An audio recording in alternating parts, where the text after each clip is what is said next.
இஸ்லாத்தின் பார்வையில் உணவு, உடை, உறைவிடம் என்ற தொடர் உரையில் நேற்றைய தினம் இறுதியாக நம்ம என்ன சொல்லியிருக்கோம்னு கேட்டால், ஒருவருக்கு ஹராமான முறையில் ஒரு பொருள் கிடைக்கும் என்று சொன்னால் அது அவருக்கு தான் ஹராமு.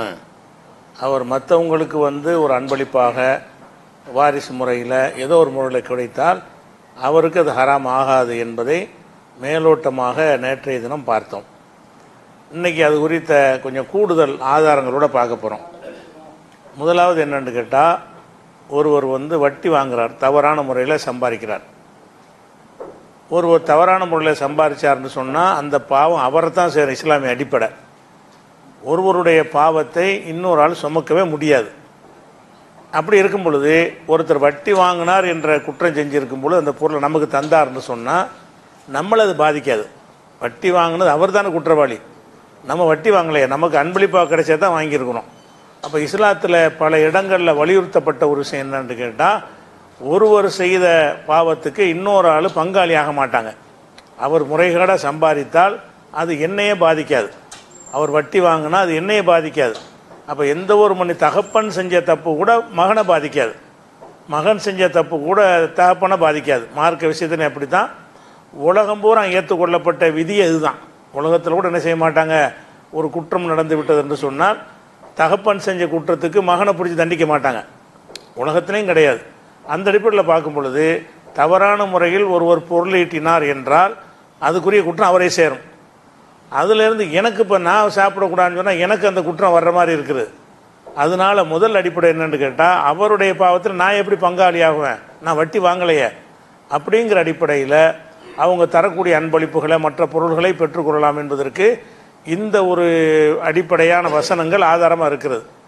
அல்லாஹ் என்ன செய்கிறான்டா, 2வது சூறாவில் 134வது வசனத்தில் சொல்கிறான், அதாவது தில்க உம்மத்துன் கத்ஹலத், அவர்கள் சென்றுவிட்ட சமுதாயம், லஹா மா கசபத், அவர்கள் செய்தது அவர்களுக்குரியது, உலக்கும் மா கசபத்தும், நீங்கள் செஞ்சது உங்களுக்கு உரியது, அவங்க செஞ்சது அவங்களுக்கு, நீங்கள் செஞ்சது உங்களுக்கு அப்படின்னு சொல்லிவிட்டு, ஒலா துஸ் அலூன அம்மா கானு யாமலூன், அவர்கள் செய்தது குறித்து உங்களிடம் விசாரிக்கப்படாது.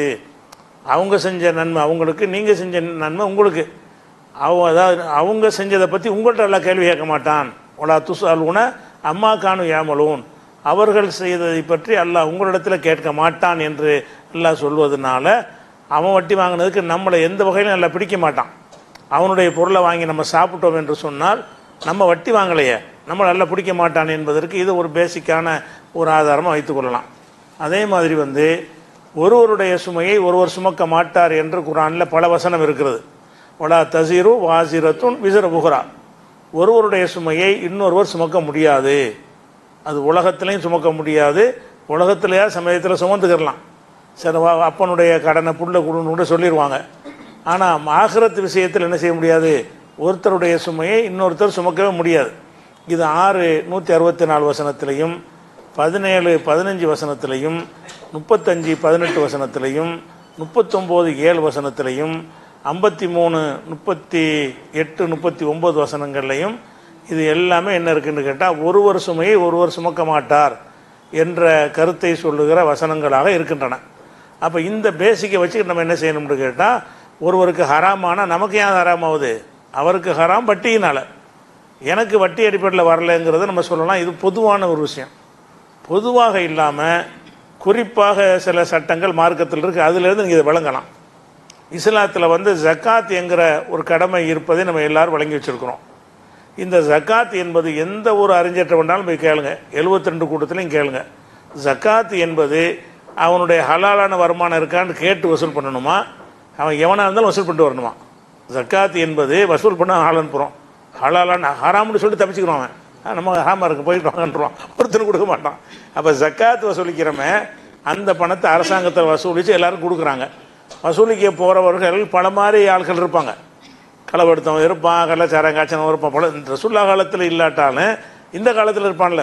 ரசூல்லா காலத்தில் சஹாபாக்கள் அப்படியே அந்த மாதிரி பாரதூரமாக சம்பாத்தியம் பண்ணியிருக்காட்டா கூட இந்த காலத்தில் இந்த சட்டம் அமுல்படுத்தணும்ல. இஸ்லாமிய அரசாங்கமாக இருந்தால் ஜக்காத் வசூலிக்கணும்.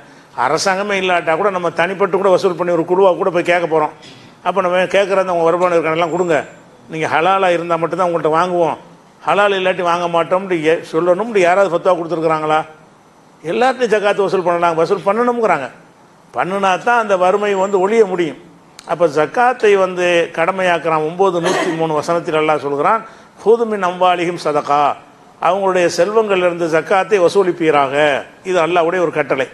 அவங்களுடைய செல்வங்களில் ஜக்காத் வசூலிப்பீராகன்னு சொல்லும் பொழுது அந்த செல்வமுடையவர்களில் ஹலாலான வருமானம் உடையவர்களும் இருப்பார்கள் என்று அல்லாஹ்வுக்கு தெரியும், ஹராமான வருமானம் உள்ளவங்கள் இருப்பார்கள் என்றும் அல்லாஹ்வுக்கு தெரியும். அல்லாஹ் என்ன செய்யலை, நீங்கள் ஹலாலான வருமானம் உள்ளவர்கள்ட்ட மட்டும் வசூலிங்க, ஹராமானதை வாங்கிட்டு நமக்கு தருவாங்க. அந்த ஜக்காத்தை வசூலித்து நான் ஏழையாக இருந்தால் அது எனக்கு தான் தருவாங்க, அப்போ நான் சாப்பிட தான் செய்கிறேன். அந்த ஜக்காத்து உணவுகள் வசூலிக்கப்பட்ட நிதிகளில் சிலது ஹராமாக இருக்கும், சிலது ஹலாலாக இருக்கும். ஒரு காலத்தில் வேணால் எல்லாம் ஹலாலாக இருந்திருக்கலாம், ஒரு ரசூல்லா காலத்தில், ரொம்ப பேணுதலாக நடந்த காலத்தில். அதுக்கு பிறகு எந்த ஒரு காலத்திலையும் எந்தவருடைய வருமானமும் 100% பியூராக இருக்காது. அல்ல சில பேருடைய சுத்தமாக இருந்தாலும் 100 பேர் இருந்தாங்கன்னா 100 பேரும் சுத்தமாக இருக்காது. ஒரு 90 பேர் சுத்தமான வருமானத்தில் இருந்தால் ஒரு 10 பேர் ஒரு மாதிரியான வருமானம் இருக்குமா இல்லையா? அவங்ககிட்ட வாங்கி ஆகணுமா ஜக்காத்து? அரசாங்கம் கம்பல்சரியாக எடுத்துக்கிறோம், கட்டாயம் என்ன செய்ய 2.5% எண்ணி வைடான்னு சொல்லிடுவாங்க. அப்போ இதில் ஒரு வட்டி வாங்கினோன்னு இந்த காசு இருக்குமா இல்லையா? வட்டி வாங்கியிருக்கிறான், அவன்கிட்ட போய் கேட்குறாங்க எவ்வளோடா ரூபா இருக்குண்டு, 1 கோடி ரூபா இருக்குங்கிறான். ஜக்காத்து வாங்குவாங்களா? அந்த வட்டி காசா, அப்போ நமக்கு வேணாம் அப்படின்னு சொல்லணும்னு மார்க்கத்தில் இருக்குதா, சொல்லி இருக்கிறாங்களா? அப்படி நம்ம புரிஞ்சுக்கிறோமா? யாரும் புரியலை. அப்போ என்ன விளங்குறோம்னு கேட்டால், அவன் வட்டி வாங்கின அவனோட உள்ளது, நம்ம ஜக்காத்துன்னு வசூல் பண்ணிட்டு வந்தால் அது ஹராம் ஆகாது. வட்டி வாங்கினவன் தான், வட்டி வாங்கினவன்ட்டு ஜக்காத்தை நம்ம 2.5% எடுத்துட்டோம். இந்த 2.5% வட்டி வாங்கின காசு தான். வட்டி வாங்கின காசுலேயே 2.5% தான் அவன் ஜக்காத்தை எடுக்கணும். எடுத்தாலும் அந்த பணத்தை அரசாங்கம் வாங்கலாம், அறப்பணிகளுக்கு செலவழிக்கலாம், அல்லாவின் பாதையில் செலவழிக்கிறவங்க கூட 8 வகை இருக்குல்ல, அது கூட செலவழிக்கலாம். ஜக்காத்தை வசூலித்து என்ன செய்யலாம், அவனுடைய வருமானம் ஹராமானதுலேருந்து வந்த வருமானமாக இருந்தாலும் அவனுக்கு எந்த நன்மையும் கிடைக்காத விஷயம் வேறு. ஆனால் ஜக்காத்து கண்டிப்பாக எடுக்கத்தானே செய்வோம். அந்த ஜக்காத்து பணத்தை என்ன செய்வோம்? அப்போ இந்த ஜக்காத்துங்கிற அந்த கடமை என்ன சொல்லுதுன்னு கேட்டால், ஒருவன் தவறாக சம்பாதித்தல் என்பது அவனை தவிர யாரையும் பாதிக்காது. அவனுக்கு குற்றம் அல்லாட்ட ஒரு கேள்வி இருக்குது, அவன் ஏன்டா அப்படி வட்டி வாங்கின, ஏன் மோசடி செஞ்ச, ஏன் கலப்படம் பண்ண அப்படிங்கிற ஒரு கேள்வி அவனுக்கு இருக்கே தவிர அந்த காசுக்கு ஏதாவது கேள்வி இருக்குதா? கிடையாது. அப்போ இந்த ஜக்காத்துங்கிற ஒரு கடமையை விளங்குனால என்ன செய்ய மாட்டாங்க, அவன் தீ தந்தால் வாங்கக்கூடாது, வாசலில் நிற்கக்கூடாதுன்னு சொல்லுவாங்களா? அப்படி சொல்கிறாங்க. என்ன சில மூளையோட படம் யார்கிட்டெல்லாம் போய் சினிமா நடிகர்கள்ட்டெல்லாம் போய் வசூல் பண்ணுகிறார்கள், அப்படியெல்லாம் ஒரு வீடியோ போட்டிருந்தார் பெரிய மூளை ஒரு ஆள். எதனால? சினிமா நடிகர் ஹராமான வருமானங்கிற மாற்று கருத்து இல்லை. உனக்கு என்ன, உனக்கு சினிமாவில் உன்னை நடிக்க சொல்லி உனக்கு காசு தரானா? உனக்கு சும்மா தர்றானா? அவன் நடித்த மாதிரி உன்னை நடிக்க சொல்கிறானா? இந்த அங்கன்னு தர்றான், அவ்வளோதானே. அந்த செயலுக்கு உனக்கு என்ன சம்மந்தம் இருக்குது? உனக்கு தர்றது அன்பளிப்பாக தருவான், அல்லது ஒரு ஹதியாவை தருவான், அல்லது சதக்காவை தருவான், அல்லது ஜக்காத்தை தருவான், அல்லது ஏதாவது ஒரு விலைக்கு கூட தருவான், வாரிசு முறையில் கூட தருவான். அவன் தான் நடிகனாக இருக்கிறவனுக்கு மகன் நல்லவனாக இருந்தான்னா அவனுக்கு என்ன செய்யும், வாரிசு முறையில் கிடைக்கும். அப்போ எந்த முறையில் கிடைச்சாலும் அவன் ஹராமாக சம்பாதிச்சான் என்ற ஒரு விஷயத்தை வைத்து எந்த ஒன்றுமே அவனை தவிர மற்றவரை பாதிக்காது. எவன் சம்பாதிக்கிறானோ அவனை தவிர யாரையும் அது என்ன செய்யாது, பாதிக்காது. அது ஒரு சுமக்கிறாருங்கிற கணக்குலையும் வந்துடும். ரெண்டாவது, இந்த ஜக்காத்து தெளிவாக எல்லாம் கட்டளையிடறான ஜக்காத் வாங்கியிருக்கிறாங்களே, அதை ஒன்று பார்க்குறோம். அதே மாதிரி போர்க்களத்தில் என்ன செய்வாங்கன்னா, அந்த காலத்து முறையில் யார் ஜெயிக்கிறாங்களோ அவங்க தோற்றவர்களுடைய பொருள்கள்லாம் எடுத்துக்கிடுவாங்க. முஸ்லீம் அணி ஜெயிச்சிச்சின்னா முஸ்லீம்கள் அனைத்தையும் கைப்பற்றிக்கிடுவாங்க. அவங்க கொண்டு வந்த வாள் தடவாளம் போட்டு என்னென்ன கொண்டு வந்திருக்கிறானோ, ஒட்டகம் குதிரைன்னு கொண்டு வருவான்ல, அது எல்லாத்தையும் போட்டு போயிடுவோம். அது இவங்க எடுத்துக்கிடுவாங்க. இவங்க தோத்துட்டாங்கன்னா அவங்க எடுத்துக்கிடுவாங்க. அந்த உலகத்தில் ஏற்றுக்கொண்ட ஒரு முறையாக இருந்தது. இது சாப்பிடலாமா என்கிற மாதிரியான ஒரு உறுத்தல் மக்களுக்கு இருந்தது. ஏன் இருந்தது என்று கேட்டால், ரசூல்லா காலத்துக்கு முன்னாடி எல்லாம் எப்படி சட்டம்னு கேட்டால், நபிமார்கள் இருந்து வழி நடத்துவாங்க. நபிமார்கள் நடத்தும் போது போரில் ஜெயிச்சுட்டாங்கன்னு சொன்னால் அந்த கனிமத்து பொருள் இருக்கும்ல, இது கனிமத்து, எதிரிகள் விட்டு போன பொருள், அதை கொண்டாந்து ஒரு இடத்துல வச்சுருவாங்க. நெருப்பு எரிச்சிறத கனிமத்தெல்லாம் ஒரு இடத்துல தூக்கி போடுவாங்க. நீ அவன் பொருள் நம்ம சாப்பிடக்கூடாது அப்படிங்கிற சட்டம் முந்தைய சமுதாயத்துக்கு இருந்தது. அப்போ அந்த கனிமத்தை என்ன செய்கிறது, அவன்கிட்ட கொடுக்க முடியாத, அதுக்காக என்ன செய்யணும்னு கேட்டால் வானிலிருந்து ஒரு நெருப்பு என்ன செஞ்சு அதை எரிச்சிடும். அப்படி நபி இருக்கிறனால அது மாதிரி அதிசயங்கள் நிகழும். நபி இருக்கிற காலத்தில் அது நிகழும் அந்த மாதிரி. ஆனால் ரசூல்லா என்ன செஞ்சிட்டாங்கன்னா, ஒஹில்லத்திலியல் கனாயிமு, கனிமத்து எனக்கு ஹலாலாக்கப்பட்டுருச்சுங்கிறாங்க. கனிமத்துங்கிறது என்னது? அவனு காஃபிருடைய பொருள். கனிமத்தா கிடைக்கிற யாருடைய பொருள்? அறவே இஸ்லாத்துக்கு சம்பந்தம் இல்லாத பொருள். சம்பாத்தியம்லாம் பெரும்பாலும் மார்க்கத்தின் அடிப்படையில் இருக்காது. நம்ம இஸ்லாம் எதை அனுமதித்திருக்கிற அந்த மாதிரியா சம்பாரிச்சிருப்பான்? அவன் கொண்டு வந்த குதிரை ஒட்டகம் எத்தனையோ இருக்கும், பலவிதமாக சம்பாரிச்சிருப்பான். அடுத்தவன்ட்ட களவாண்டு கூட வந்திருப்பான். அப்போ என்ன மாதிரி இருந்தாலும் போர்க்களத்தில் நமக்கு கிடைக்கும் போது ரூட்டு மாறிக்கிறது. நமக்கு கிடைச்சது கனிமத்தா கிடைச்சி. அப்போ கனிமத்தை அல்லாஹ் குர்ஆனில் சொல்கிறான். எப்படி சொல்கிறான்டா? 8:69 சொல்கிறான், ஃபகுலு மிம்மா கனிம்தும், நீங்கள் கனிமத்தாக போர்க்களத்தில் கைப்பற்றுறீங்கல்ல அவற்றை உண்ணுங்கள், ஹலாலன் தையிபன், ஹலாலாகவும் தூய்மையானதாக சொல்கிறான். கனிமத்து உண்மையில் தூய்மையானதா? அல்லாஹ் நமக்கு தூய்மையான ஆக்கிடுறான். அதை கழிச்சிட்டு பார்த்தா உங்கள் பார்வையில் பார்த்தீங்கன்னா தூய்மைன்னு சொல்லுவீங்களா? அது எப்படி தூய்மையாக இருக்கும்? அபூஜகளுடைய இது தூய்மையாக இருக்குமா? போர்க்கம் நடக்குது, அபூஜகள் தோற்று போயிடுறான், அபூ சுஃபியான் தோத்துடுறாருன்னா அவர் அவர் வச்சிருந்த பொருள் எப்படி தூய்மையானதாக இருக்க முடியும்? ஆனால் கனிமத்தை அல்லாஹ் ஹலால் ஆக்கினான், தூய்மைங்கிறான். அவங்க என்ன மாதிரி சம்பாரிச்சாலும் தொலைஞ்சு போ, உனக்கு கனிமத்தை கிடைச்சி. அப்போ அல்லாஹ் என்ன பார்க்குறான்னு கேட்டால், அந்த கனிமத்தை விட்டுட்டு போனாங்கல்ல அவங்க என்ன வழியில் சம்பாரிச்சாங்க நல்லா பார்க்கல. உனக்கு என்ன வழியில் கிடைக்கிறது? போர்க்களத்தில் வெற்றி பெற்று கிடைக்கிறது. போர்க்களத்தில் வெற்றி பெற்று கிடைப்பது ஹலால். அது ஹலால் மாத்திரம் இல்லாமல் தையிபன், தூய்மையானது. அப்போ கனிமத்து பொருளை எந்த உறுத்தலும் இல்லாமல், கூச்சமும் இல்லாமல், தயக்கமும் இல்லாமல் நம்ம சாப்பிடலாம், அதை பயன்படுத்திக்கிறலாம். அப்படிங்கிறது இந்த கனிமத்திலிருந்து விளங்குகிறது. இந்த கனிமத்திலிருந்து என்ன சட்டம் விளங்குறது நமக்கு? அவன் என்ன ஒரு ஹராமாக சம்பாதிச்சா நம்மளை பாதிக்காதுன்னு விளங்கலையா? கனிமத்தை விட்டுட்டு போனவங்களாம் காஃபிர் தானே. காஃபிர்னு சண்டைக்கு போவோம், யுத்தம் அங்கே தான் நடக்கும். அப்போ போர் நடக்கும் பொழுது போரில் தோற்று போனவன் நம்மளை அழிக்கிறதுக்கு வந்திருக்கிறான். அவனுடைய வருமானம் இஸ்லாத்தின் அடிப்படையில் அறவே இருக்காது. இஸ்லாம் சொன்ன முறையில் அவன் சம்பாதிச்சான்னு சொல்ல முடியாது. சில விஷயங்கள் வியாபாரம் போக்குவரத்து சம்பாதிச்சாலும் பல விஷயங்கள் இஸ்லாம் தடுத்த வழிகளில் அவன் என்ன செய்வான்? சம்பாதிச்சு தான் இருப்பான். அப்படி இருக்க முடியல. அல்லாஹ் என்ன செய்யலை? கனிமத்தையெல்லாம் சாப்பிட்றாது. எப்போ அவங்க அப்படி எப்படிப்பட்ட ஆள்? அவங்க கொண்டு வர்ற காசு சுத்தமாக இருக்குமா? அது கரெக்டாக செஞ்சுருப்பாங்களா? அப்படின்னு அல்லாஹ் சொல்லியிருக்கேன்னு அல்லாஹ் என்ன செய்கிறான்? ஹலாலு தையிபு ரெண்டு முத்திரை குத்துறான். அது ஹலால் மாத்திரமில்லை, தையிபு தூய்மையானதுங்கிறான். உங்களுக்கு அனுமதிக்கப்பட்டும் இருக்கிறது, அது தூய்மையாகவும் இருக்கிறது என்று சொல்கிறான். அப்போ 8:69 வசனம் இதை இதில் நமக்கு வழங்குற சட்டம் என்ன? அவங்களுடைய சம்பாத்தி பார்க்க வேண்டியது இல்லை. அவங்க என்னமா சம்பாதிச்சா என்ன? உனக்கு எப்படி அது வந்துச்சு? அன்பளிப்பாக வந்துச்சா? உனக்கு அவனுக்கு உள்ள ரூட் அன்பளிப்பு தான். அவனுக்கு உள்ள ரூட்டு வட்டி. நான் வட்டி கொடுக்குறேன், ஒருத்தன் வட்டி வாங்குறான்னு வைங்களேன். அந்த ரெண்டு பேருக்கும் உள்ள ரூட்டு என்னென்னா வட்டிங்கிற பாதை. அவன் எனக்கு தர்றான்ல, எனக்கு அவனுக்கு உள்ள பாதை என்ன? அன்பளிப்புங்கிற பாதை. எனக்கு அன்பளிப்புங்கிற ரூட்டில் அது வருகிறது, அவனுக்கு வட்டிங்கிற ரூட்டில் வந்துச்சு. வட்டிங்கிற ரூட்டில் வந்ததுனால அவனுக்கு ஹராம் ஆயிரும். எனக்கு இவன் எப்படி தர்றான்னு கேட்டால் அன்பளிப்பாக தர்றான். அன்பளிப்புங்கிற ரூட் இருக்கிறதுனால நமக்கு என்ன செய்யாது? பாதிக்க. எந்த மாதிரி ஒருத்தன் சம்பாத்தியம் இருந்தாலும் அதில் நம்மளை பாதிக்கவே செய்யாது. நம்ம என்ன செய்யலாம்? பள்ளிவாசலுக்கு கூட நன்கொடைகள்லாம் வாங்கலாம். மறுமையில் அவனுக்கு கூலி கிடைக்குமானா குடிக்காது. அவன் கொடுத்து நம்ம வாங்கிக்கிறலாமே தவிர மறுமையில் நன்மை கிடைக்கிற சுத்தமான சம்பாத்தியத்தில் செலவழிச்சா தான் ஆகிரத்தில் நன்மை கிடைக்கும். அவனுக்கு நன்மை கிடைக்காது. நீங்கள் வாங்கலாமா வாங்கக்கூடாதாங்கிறது டாபிக். நீங்கள் சாப்பிடலாமா சாப்பிடக்கூடாதா? ஆனால் தாராளமாக சாப்பிட்லாம். அதே மாதிரி 4வது சூறாவில் 7வது வசனத்தில் அல்லாஹ் என்ன சொல்கிறான்னு கேட்டால் வாரிசுரிமை சட்டத்தை பற்றி சொல்கிறான்.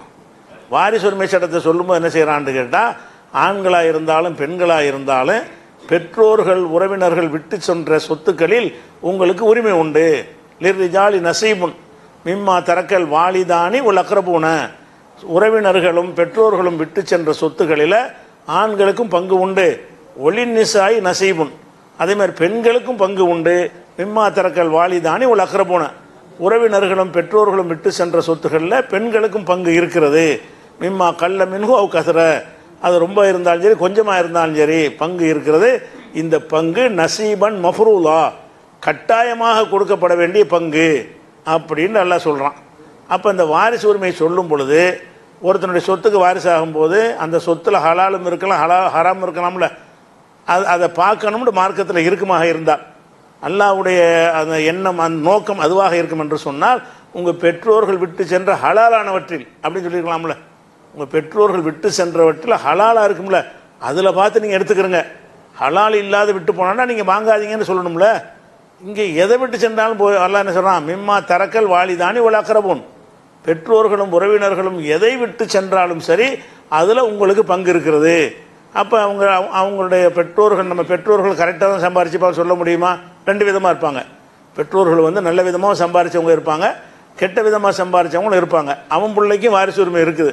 அந்த வாரிசு உரிமை அடிப்படையில் உங்கள் பெற்றோர்கிட்ட உங்களுக்கு கிடைக்குமாக இருந்தால், அது அவன் வந்து சாராயம் விற்ற காசாக இருந்தாலும் சரி, லஞ்சம் வாங்கின காசாக இருந்தாலும் சரி, வட்டி வாங்கின காசாக இருந்தாலும் சரி, அவனுக்கு கொஸ்டின் இருக்குது எல்லா இடத்துல. அது முடிஞ்சிருச்சு. உங்களுக்கு எப்படி கிடைக்கிறது? இஸ்லாம் வேற ஒரு பாதையை போட்டு தந்திருக்கு, வாரிசு உரிமைங்கிற பாதை வேற. உங்களுக்கு சொத்து எப்படி வருது? வாரிசு உரிமைங்கிற ஒரு ரோட்டில் வருதே தவிர அவன் உங்களுக்கு வட்டிங்கிற ரூட்லேயோ வேறு தவறான ரூட்லேயோ வரல. அப்போ அந்த மாதிரி வாரிசு உரிமை சட்டமே உங்களுக்கு என்ன சொல்லுது? பெற்றோர்கள் விட்டு சென்ற இப்போ இந்த இதெல்லாம் தொடக்கூடாதுன்னு சொல்கிறாங்கல்ல, அவங்ககிட்ட போய் கேளுங்க. இந்த விஷயத்தில் ஒத்துக்குருவாங்க. எப்படி? பெற்றோருடைய ஹலாலான சம்பாத்தியமாக இருந்தால் தான் புள்ள வாரிசாவானா, இல்லாட்டி வாரிசாக மாட்டானான்னு போய் கேளுங்களேன். அதுதான் அப்போ அவன் வராங்க. ஹராமில் எப்படி வாரிசாகிறது? ஹராமாக இருந்துக்கலாமா இல்லையா? அதுக்கு எல்லோரும் ஒத்துக்கிறாங்க. இது அவங்க ஒத்துக்கிட்ட ஒரு சட்டம். இத்தனையும் பெற்றோர்களுடைய பொருளாதாரம் ஹராமான சம்பாத்தியமாக இருந்தாலும் அந்த சம்பாத்தியத்துக்கு பிள்ளைகள் வாரிசு ஆகலாம், மார்க்கத்தில் உள்ளதுங்கிறாங்க. இந்த வசனத்தை வச்சு சொல்கிறாங்க. இப்படி எல்லாத்தையும் வழங்க வேண்டியதானே? இப்படி அவன் ஹராமான சம்பாத்தியமாக இருந்து வாரிசு முறையில் கிடைச்சா அது எப்படி ஹலாலாக மாறும்? ஏன்னு கேட்டால் அந்த பொருள் ஹராம் கிடையாது, அவனுக்கு வந்த பாதை தான் சரியில்லை. அந்த பொருள் ஹராமாக இருந்தால் அது எந்த முறையில் வந்தாலும் ஹராம்ன்றோம். பன்றி இறைச்சியை வந்து வாப்பா விட்டுட்டு போகிறாருன்னா மகனுக்கு ஹராம் தானே அது வந்து அந்த பாதையினால அது ஹராம் ஆகலை, அந்த பொருளே ஹராம். பன்றிங்கிற அந்த பொருளே ஹராமாக இருக்குது. அதை வந்து நீங்கள் வந்து அன்பளிப்பாக தந்தாலும் சாப்பிட முடியாது, வாரிசு முறையில் வந்தாலும் சாப்பிட முடியாது, எந்த முறையில் வந்தாலும் சாப்பிட முடியாது. ஆனால் சம்பாத்தியம் என்பது அந்த பொருள் ஹராம் இல்லை, அந்த விதம் தான் வழிமுறை தான் தப்பாக இருக்குது. அப்போ வழிமுறை தப்பாக இருக்கக்கூடிய நேரத்தில் வந்து நம்ம எதை பார்க்கறது இல்லை, வாரிசு முறையெல்லாம் பார்க்க எல்லாம் எடுத்துக்கலாம். எல்லோரும் ஏகமானதாக சொல்கிறாங்க. சரி, கனிமத்தை பற்றி எல்லாத்தையும் கேளுங்க, கனிமத்தை எடுத்துக்கலாமான்னு கேளுங்க. கனிமத்து காஃபிருடையது அப்படின்னு சொல்லுவாங்களா? எடுத்துக்கலாமாங்களா? இதை வந்து நீங்கள் ஒத்துக்கிட்ட சட்டமா தெரியாத சட்டமா? ஒரு விஷயத்தை நம்ம ஒத்துக்கிட்டோம்னு சொன்னால் அதை வந்து எல்லா இடத்துலையும் அப்ளை பண்ணணும். நம்ம வந்து இப்போ சில ரொம்ப கடுமையாக எச்சரிக்கிறாங்க. இது ஹொமா ஜஸாவ் மையப்பால் தாளிக்க அப்போ தூமினும் நம்பி பாலில் கித்தாபி ஒரு தக்ஃபூரன் நம்பி பாலின். வேதத்தில் ஒரு பகுதியை ஏற்று ஒரு பகுதியை நீங்கள் மறுக்கிறீங்களா? நல்லா கேட்குறான். ஏற்றா முழுசாக ஏற்றுக்கிறேன்னு. வேதத்துடைய ஒரு பகுதி என்ன? கனிமத்து ஹலால்னா வாரிசு உரிமை ஹலால்னு சொன்னால் அப்போ அதை பார்க்க வேண்டியதில்லை. அதான விஷயம். அவனுடைய சம்பாத்தியம் என்னவென்று பார்க்க வேண்டியதில்லைன்னு ஒரு குர்ஆன் சொல்லிவிடுகிறது. நீங்கள் என்ன செய்கிறீங்க? அதுக்கு மட்டும் அதை வச்சுக்கிட்டு நன்கொடை வாங்குறது அது கூடாது, விருந்து சாப்பிட்றதுக்கு கூடாதுன்னு நீங்கள் பிரிச்சிங்கன்னா பாதி ஏற்று பாதி மறுக்கிறீங்கல்ல. வேதத்தின் ஒரு பகுதியை ஏற்று ஒரு பகுதியை மறுக்கிறாங்கல்ல, அதெல்லாம் கேட்குறான். யூதருடைய வழக்கம் அது. அப்போ தூமினும் பாலில் கிதாப், வேதத்தின் ஒரு பகுதியை நம்பி ஒரு தக்ஃபூருன் பாலில் இன்னொரு பகுதியை மறுக்கிறீங்களா? ஃபமா ஜஸாவ் மையஃபுல் தாலிக்க, இப்படி செய்வனுக்குரிய தண்டனை என்னவென்றால் இல்லா ஹிசியுன் ஃபில் ஹயாத்தி துன்யா, இந்த உலகத்தில் கடுமையான இழிவு இருக்கிறது. இப்போ யௌமுல் கியாமத்து யுரத்தூன இல்லை அஷத்தில் அதாப், கியாம நாளில் கடுமையான தண்டனை வேறு இருக்கிறது, உலகத்தில் இழிவு இருக்குங்கிறான். அப்போ இந்த ரெண்டு நாள் எடுக்கக்கூடாது. மார்க்கத்தில் எடுத்தோம்னு சொன்னால் இதுலேருந்து நல்லா தெரிகிறது அவனுடைய வருமானத்தை நீ பார்க்க தேவையில்லைன்னு தெரிகிறது. கனிமத்தில் தெரிகிறது, ஜக்காத்தில் தெரிகிறது, வாரிசு உரிமையில் தெரிகிறது. அப்படி இருக்கும் பொழுது நம்ம வந்து அவனுடைய அதை பார்க்க தேவையில்லைன்னு சொல்கிறது. இதுக்கு மட்டும் பார்க்க வேண்டியதில்லை, மற்றதுக்கெல்லாம் நாங்களாம் பார்ப்போம். அது எப்படி? இது அப்போ பாதி ஏற்றுட்டு பாதி மறுக்கிறது தானே. அந்த ஒரு விஷயத்தை நம்ம பார்க்குறோம். இதெல்லாம் வந்து ஒரு பொதுவான இந்த விதியிலேருந்து விளங்கிக்கிறோம். பொதுவான ஒரு விதி தான். அது போக என்ன செய்யணும், தனிப்பட்ட பல சம்பவங்கள் இருக்கிறது. நபிகள் நாயகம் ஸல்லல்லாஹு அலைஹி வஸல்லம் அவர்கள் பலர்கிட்ட வந்து அன்பளிப்பு வாங்கியிருக்கிறாங்க, பலதரப்பட்ட ஆட்கள்கிட்ட வாங்கியிருக்கிறாங்க. அப்போ வாங்கும்போது உன்னுடைய வருமானம் என்னன்னு பார்த்து வாங்கலை, இவன் கரெக்டான ஆளு தானான்னு வச்சு பார்க்கவே இல்லை. அன்பளிப்புன்னு ஒருத்தன் தரான்டா வாங்கிக்கிறவன், அதே போட்டு இது பண்ணுறீங்க குடையிறீங்க அப்படிங்கிறது தான் ரசூலுல்லாஹ்வுடைய ஒரு பார்வையாக இருந்தது. அதுக்கு உதாரணம் சொல்வதாக இருந்தால், ஐலாண்டு ஒரு பகுதியில் ஒரு சின்ன ராஜா, குட்டி ராஜா, அந்த காலத்தில் பெரிய ரசூலுல்லாஹ் பெரிய ஆளுமை உள்ளவர்களாக இருந்தார். சின்ன சின்ன சிற்றரசர்கள் இருந்தாங்க பல பகுதிகளில். அதில் ஒரு அரசர் வந்து ஐலா. அந்த ஐலாவுடைய அரசர் அவர் இஸ்லாத்துக்கு வரல. ஆனால் ரசூலுல்லாஹ்வுடைய அந்த பெரிய ராஜா சக்கரவர்த்தியாக இருக்கிறாங்க, ஒரு வல்லரசாக இருக்கிறாங்க, அவங்களோட நம்ம பகைமையை வளர்த்துக்கிற கூடாது அப்படிங்கிறதுக்காக வேண்டி சில அன்பளிப்புகளை கொடுத்து விடுவாங்க.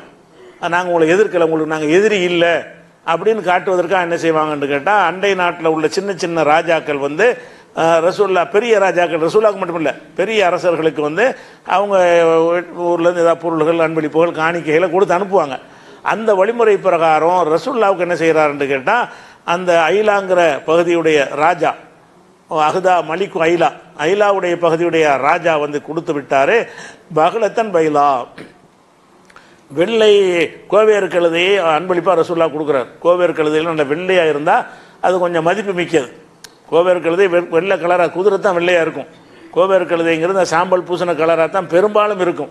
சில இந்த குதிரை தன்மை மிகைத்து என்ன செய்யும்னு கேட்டால் வெள்ளை வெள்ளையர்னு இருக்கும். கோவேறு கழுதை தான் அண்ணனுக்கு வெள்ளையாக இருக்கும். அது வந்து கொஞ்சம் மரியாதைக்குரியதாக ஒரு அந்தஸ்தாக பார்ப்பாங்க. ஒரு புல்லட் வச்சுக்கிற மாதிரி அந்த வண்டியில் பார்க்குறோம்ல, வண்டியில் ஒரு அந்தஸ்து பார்க்குறோமா இல்லை, அந்த மாதிரி வெள்ளை கோவேறு கழுதை ஒரு அந்தஸ்தான ஒன்று. அவர் என்ன செய்கிறார், நபிகள் நபின்னுக்காக அவர் கொடுக்கவே இல்லை, பெரிய அரசர்னு கொடுக்குறாரு. அவர் நபின்னு ஏற்றுக்கிட்டவர் கிடையாது. அவர் ஒரு காஃபிரான ஒரு ராஜா, பெரிய ராஜாவாக இருக்கிறாங்களே, நம்ம அவங்களோட பகைமையாக இருக்கக்கூடாது என்பதற்காக வேண்டி அவர் பகலத்தன் பைலாம் வெள்ளை கோவேறு கழுதை கொடுத்தாரு. அதில் தான் ரசூல்லா பயணமே மேற்கொள்வாங்க. சின்ன சின்ன தூரங்களுக்கெல்லாம் லோக்கல்லாம் அதில் தான் யூஸ் பண்ணிக்கிட்டே இருந்தாங்க.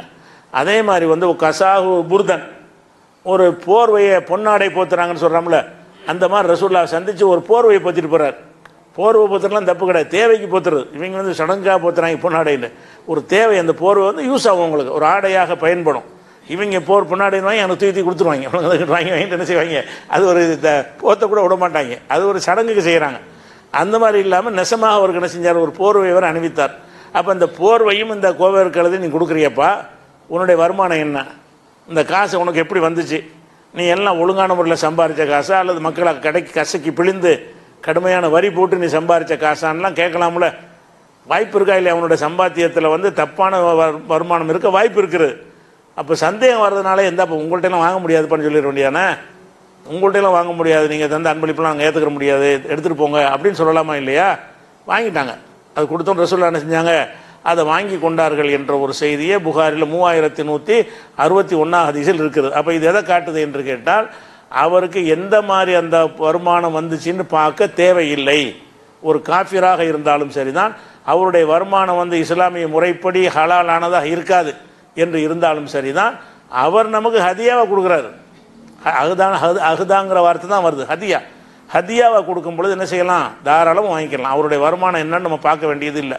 இது புகாரில் வரக்கூடிய ஒரு ஹதீஸ் இருக்குது. அதே மாதிரி வந்து தூமாண்டு ஒரு பகுதி, அது ஒரு இந்த மாதிரி சிற்றரசர், அங்கே ஒரு ராஜா இருக்கார். இது வந்து சொன்னது வந்து ஐலாங்கிற பகுதியில் உள்ளவர். அதே ஒரு சின்ன தூமாண்டு ஒரு பகுதி வந்து என்னஞ்சார், அங்கே ஒரு ராஜா இருக்கார்.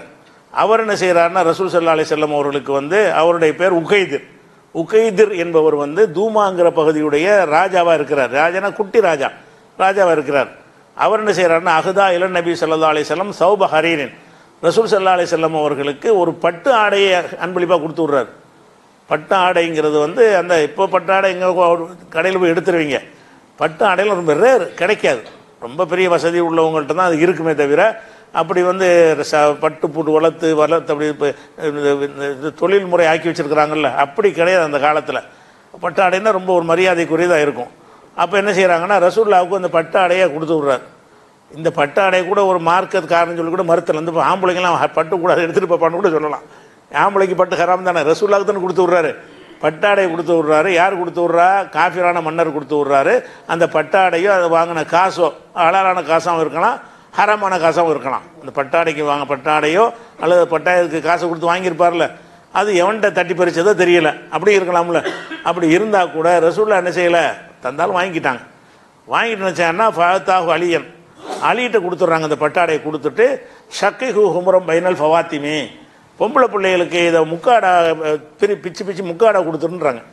பெரிய போர்வையாக இருக்கிறதுனால தலையில் முக்காடு போடுவாங்கள்ல, பெண் குழந்தைகளுக்கு என்ன செஞ்சுருங்க, இதை முக்காடாக கிழித்து போட்டுக்க, 2-3 பேருக்கு போடலாம். அதை ஒரு ஆள் போர்வையை போத்துறது வந்து 2-3 நாள் என்ன செய்யலாம், முக்காட்டு துணியாக, தலை முக்காட்டு துணியாக பயன்படுத்திக்கிறலாம். அந்த மாதிரி வந்து பயன்படுத்திக்கொள்ளு என்று இன்னும் அலிக்கும் கொடுக்க. அலியும் ஹராமாயிரும், அவர் ஆம்பளை தானே. ரசூலுல்லாஹ் அந்த பட்டாடை யூஸ் பண்ண முடியாது, அலியும் யூஸ் பண்ண முடியாது. அலிகிட்ட கொடுத்துட்டு இப்படி சொல்கிறாங்க, நீ உனக்கு தரலப்பா, இது பொம்பளை பிள்ளைகளுக்கு முக்காடு துணியாக போட்டு பயன்படுத்திக்க அப்படிங்கிறாங்க. அப்போ வந்து பயன்படுத்துறதுக்கு, தன் குடும்பத்தில் பயன்படுத்துவதற்கு அதை யூஸ் பண்ணிக்கிட்டாங்க. அலி யார் கொண்டே கொடுத்துருப்பாரு, அவங்களுடைய பிள்ளைகளுக்கு தானே கொடுத்துருப்பாரு, ஃபாத்திமாவுக்கு மகளுக்கு கொடுத்துருப்பாரு, இவங்க கொடுத்துருப்பாரு. அப்போ பெண்களுக்கு அந்த மாதிரி நீங்கள் உங்கள் குடும்பத்து பெண்களுக்கு கொடுத்துக்கப்பான்னு சொல்லிடுறாங்க. அப்போ இதில் இருந்து நம்ம என்ன வழங்குறோம்னு கேட்டால், ரசூல் ஸல்லல்லாஹு அலைஹி வஸல்லம் அவர்கள் எதுக்காக உகைதிர் என்ற காஃபிர் மன்னரிடமிருந்து அன்பளிப்பு பெற்றார்கள் என்றால், பெறலாம் என்பதற்காக பெற்றார்கள். அதை நம்ம பார்க்க தேவையில்லை என்பதற்காக பெற்றார்கள். அவன் என்ன மாதிரி சம்பாதிச்சான் என்பது ஒரு பஞ்சாயத்தே கிடையாது. என்பதற்காகத்தான் பெற்றார்கள் என்பதை இந்த ஒரு இது முஸ்லீமில் வரக்கூடிய ஒரு செய்தி. அதே மாதிரி இது இந்த உரையிலே 2-3 தடவை சொல்லிட்டோம் இந்த சம்பவத்தை. ஒரு யூத பெண் என்ன செஞ்சா, ரசூலுல்லாவை கொலை செய்வதற்காக வேண்டி ஆட்டு இறைச்சியில் விஷத்தை கலந்து ரசூலுல்லாவை கொண்டாந்து கொடுக்குறாங்க. இது விஷம்ங்கிறது விஷம் தெரியலன்னு வச்சுக்கிடுவோம். விஷம்னு தெரியாட்டா கூட அதை வாங்கலாமா? வருமானம் என்ன வருமானம் தெரியும், என்ன எனக்கு கொண்டு வந்திருக்கிற யூதர்கள் வேதக்காரர்கள் அறுத்ததுங்கிற ஒரு கேள்வி கேட்காட்டா கூட நீ ஹராமா சம்பாரிச்சதா ஹலாலா சம்பாரிச்சாதுங்கிற கேள்வி இருக்கத்தானே செய்யும். அதுலேயும் யூதர்களுடைய அந்த அறுத்தது நம்ம ஹலால்னு இருக்குது. அப்படி ஹலாலுங்கிற வகையில் ரசூலுல்லாஹ் அதை வாங்கி கொண்டாலும் அது அவனுக்கு சொந்தமானதாக இருக்கணுமா இல்லையா? அந்த பெண் களவாண்டு ஆடாக இருந்தால் அது களவாண்டு ஆடாக இருக்கலாம், வேறு வகையில் ஊழல் பண்ண ஒரு ஆடாக இருக்கலாம், மோசடி செஞ்ச ஒரு ஆடாக இருக்கலாம், அந்த ஆட்டு இறைச்சியாக இருக்கலாம். அப்படின்ற கேட்டு இந்த ஆடு உனக்கு எப்படி வந்துச்சு, அதுக்குரிய காசு எப்படி உனக்கு கிடைச்சி, அது யாரையும் ஏமாத்தின காசா அல்லது ஹராமானதை வித்து அப்படின்னு சொல்லிலாம் கேட்டு, இல்லை நாங்கள் பரிசுத்தமானது தான் நாங்கள் சாப்பிடுவோம் அப்படின்னு ரசூலுல்லாஹ் சொன்னாங்களா? விஷம் வாங்கிட்டாங்க, சாப்பிட்டாங்க. விஷம் இருக்குன்னு தெரிஞ்சவங்க தவிர்த்து கொண்டாங்க, அது வேறு விஷயம். விஷத்துக்காக தான் தவிர்த்தாங்க, யூத பெண்ணு தந்ததுக்காக வேண்டி தவிர்க்கலை.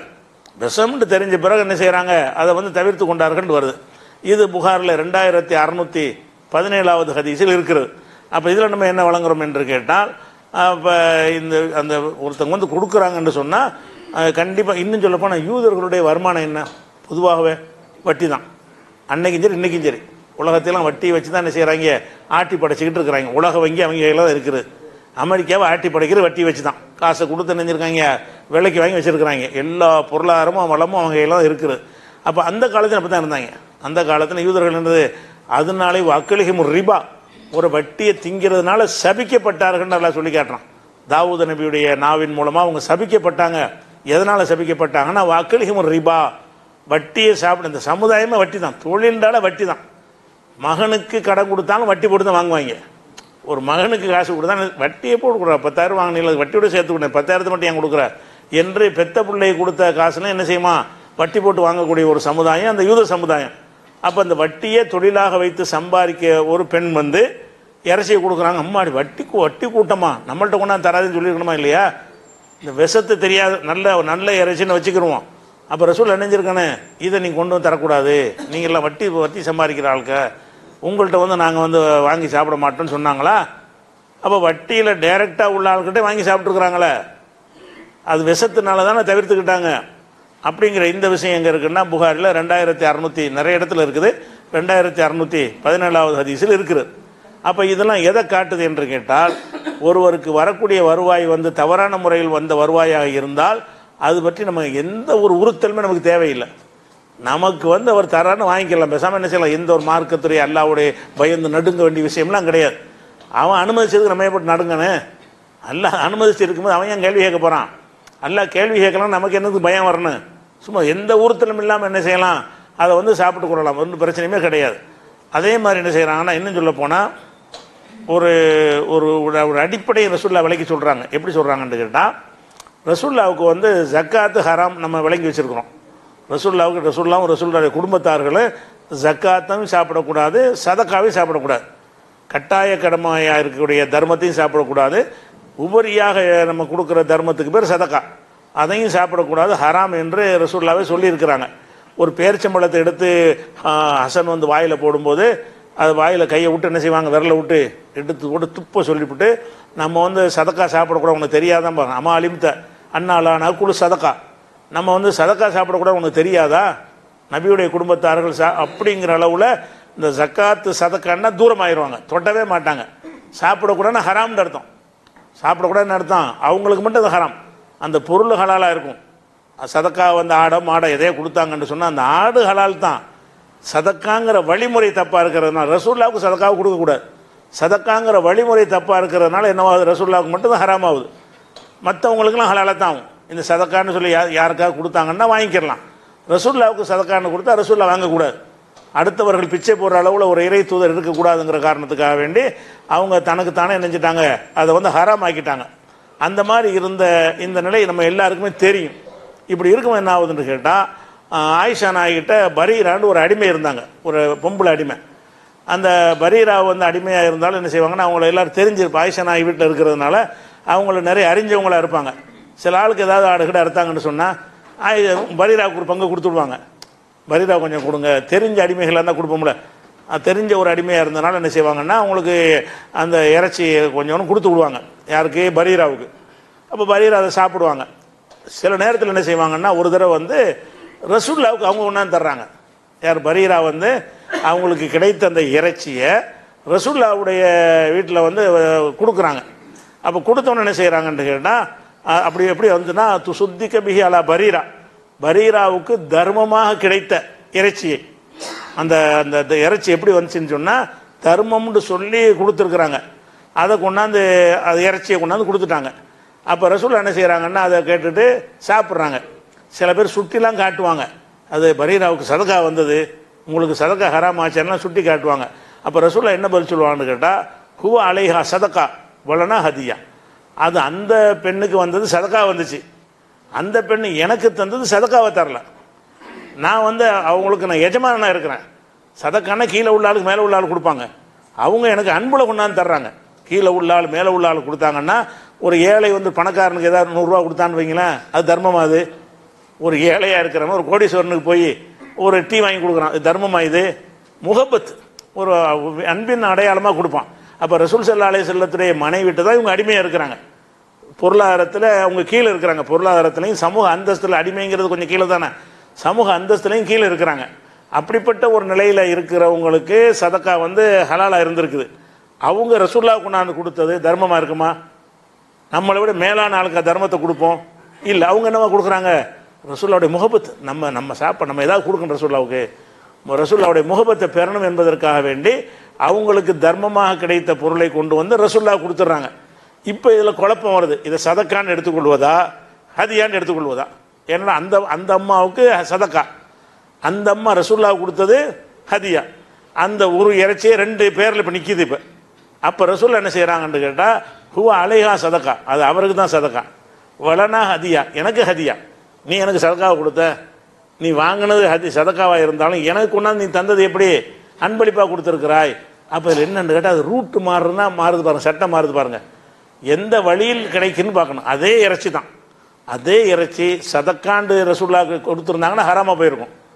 அந்த இறைச்சியை பரீராவுக்கு யார் கொடுத்தாங்களோ அவங்க ரசூலுல்லாஹ்வுக்கு கொஞ்சம் கொடுத்து விட்டுருந்தாங்கன்னு வைங்க, அந்த இறைச்சியுடைய நிலைமை என்ன? ஹராம் தானே. பரீராவுக்கு கொடுத்ததுக்கு பதிலாக ரசூலுல்லாஹ்வுக்கு கொடுத்துட்டாங்க டைரெக்டாக. அப்போ தர்மமாக தான் கொடுத்துட்ருக்காங்க. அப்போ ரசூலுல்லாஹ் தொட மாட்டாங்க. ஆனால் இந்த தர்மம் செய்கிறது இல்லாமல் ஒரு முகப்பத்தை பெறுவதற்காக வேண்டி, அன்பை பெறுவதற்காக வேண்டி கண்ணியமான முறையில் ஒன்று கொடுக்கப்படும் என்று சொன்னால் அதுக்கு பேர் ஹதியா. அப்போ ரசூலுல்லாஹ்வுக்கு வந்து அந்த அன்பை பெறுவதற்கு இந்த அம்மா கொடுத்த காரணத்தினால அது சதக்காவில் வராது, ஹதியாவில் வருது என்று சொல்லிவிட்டு அதை சாப்பிட்றாங்க. என்ன செய்கிறாங்க? ரசூல் ஸல்லல்லாஹு அலைஹி வஸல்லம் அதை சாப்பிட்றாங்க. சாப்பிட்றதுல என்ன விஷயம் வழங்குதுன்னு கேட்டால் அவருக்கு ஏன் வந்து அந்த ஹதியா, அதாவது சதக்கான் வந்து ரசூலுல்லாஹ்வுக்கு ஹராமாகக்கூடியது, அதே உணவு ஹதியான்னு வந்து ஹராமாக மாட்டேங்குது. ஒரே உணவு தானே, ஒரே உணவு வந்து நேரடியாக தர்மம்னு வந்து ஹராம் ஆகிருக்கும். அதே உணவு வந்துக்கிட்டு உங்களுக்கு சதக்காங்கிற பேர் இல்லாமல் ஹதியான்னு சொல்லி கொடுத்துட்டாங்கன்னு சொன்னால் அது வந்து ஹலாலாகி போயிடுது. அப்போ அந்த ரூட்டு முக்கியங்கிற வழங்குதா இல்லையா? அந்த ரூட்டு தான் முக்கியமான. எந்த வழியில் உனக்கு என்ன முறையில் அது தரப்படுகிறது, அந்த முறையை வச்சு தான் இந்த தீர்மானங்கள் எடுக்கப்படுகிறது. அந்த முறை சதக்காங்கிற முறையில் வருமானால் ரசூலுல்லாஹ்வுக்கு ஹராம், ஹதியாங்கிற முறையில் வருமானால் ரசூலுல்லாஹ் சாப்பிட்டு கொள்வார்கள். அப்போ வந்து ஹதியா சதக்கா வந்ததே ஹதியாவை மாறுது பாருங்கள். வந்தது சதக்காவா, அந்த அம்மாவுக்கு வந்தது சதக்கா, அந்த அம்மாட்டிருந்து இப்போ டைவர்ட் ஆகுது ஹதியாவா, சாப்பிட்டு போங்க அப்படின்னு ரசூல் ஸல்லல்லாஹு அலைஹி வஸல்லம் சாப்பிட்ருக்குறாங்க. இது புகாரில் 1495 ஹதீஸில் இருக்கிறது. அதே மாதிரி வந்து இன்னொரு விஷயம் என்னென்னு கேட்டால் நம்மளுக்கு வந்து இப்ராஹிம் அலைஹிஸ்ஸலாத்துடைய மார்க்கத்தை பின்பற்றுமாறு அல்லாஹ் நமக்கு என்ன செய்கிறான், வலியுறுத்துகிறான். அப்போ இப்ராஹிம் நபி என்ன செய்கிறாங்கன்னு கேட்டால் அவங்க மனைவியை அழைச்சிக்கிட்டு என்ன செய்கிறாங்கன்னா, அவங்க மனைவி வந்து சாராங்கிற மனைவியை அழைத்து கொண்டு என்ன செய்கிறாங்கன்னு கேட்டால் போகிறாங்க. ஒரு அரசன் இருக்கிற பகுதிக்கு போயிடுறாங்க. அந்த அரசனுக்கு பேர்லாம் நம்ருது அப்படின்னு கதையில் சொல்லுவாங்க, பேர்லாம் ஹதீஸில் சொல்லப்படலை. குர்ஆன்லே ஹதீஸ்லையோ அந்த ராஜாவுடைய பேர் நம்ருது அப்படின்றலாம் என்ன செய்யலை, சொல்லப்படலை. மூசா நபிக்கு ஃபிரௌன் சொல்லப்பட்ட மாதிரி இப்ராஹிம் நபியுடைய எதிரி யாருங்கிறது நமக்கு சொல்லப்படலை. இவங்களா கதைகளில் எழுதி வச்சுக்கிறாங்க நம்ருதுங்கிற ராஜான்னு. நம்ம ஒரு ராஜான்னு மட்டும் வச்சுக்கிறோம். ஒரு கொடுங்கோல் ராஜாவுடைய பகுதியில் அப்படி தான் ஹதீஸில் வருது. இது அத்தா அலா ஜப்பாரி மினல் ஜபாபிரா, ஒரு கொடுங்கோன்மையான அரசன் ஆட்சி செய்கிற பகுதிக்குள்ளே நுழைஞ்சிட்டாங்க இப்ராஹிம் நபி. மனைவியோடு போகிறாங்க. அங்கே ஒரு குடும்ப ஆட்சி நடத்தக்கூடியவனாக இருக்கிறான். அப்போ என்ன செய்கிறாங்கன்னு கேட்டால் அந்த அந்த ராஜா என்ன செய்வான்னு கேட்டால், ஒரு அழகான பெண்களோடு யாராவது வந்துட்டாங்கன்னா பெண்ணை கைப்பற்றிக்கிடுவான். அந்த ராஜா எப்படிப்பட்டவன்னு கேட்டால், அழகான பெண்கள் கிடைச்சா விடமாட்டான். அந்த மாதிரி ஒரு ஆளாக இருக்கிறதுனால என்ன செய்வான்னு கேட்டால் அப்படி வருது.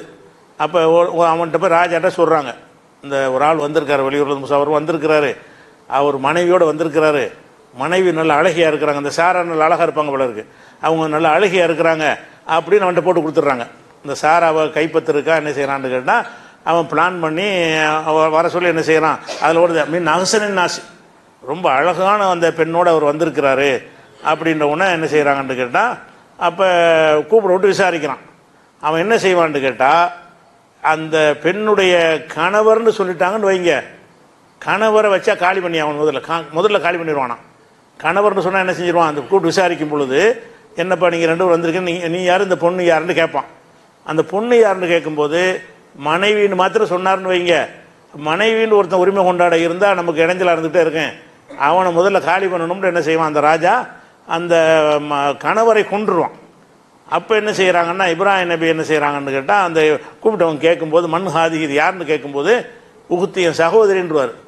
இப்ராஹிம் நபி என்ன செய்வார், சில விஷயத்துக்கு பொய் சொல்லாமல் இருக்கிற சொல்ல, இது கூட உதாரணம் காட்டுவாங்க. இப்ராஹிம் மூணு இடத்துல பொய் சொன்னார்னு சொல்லுவாங்க.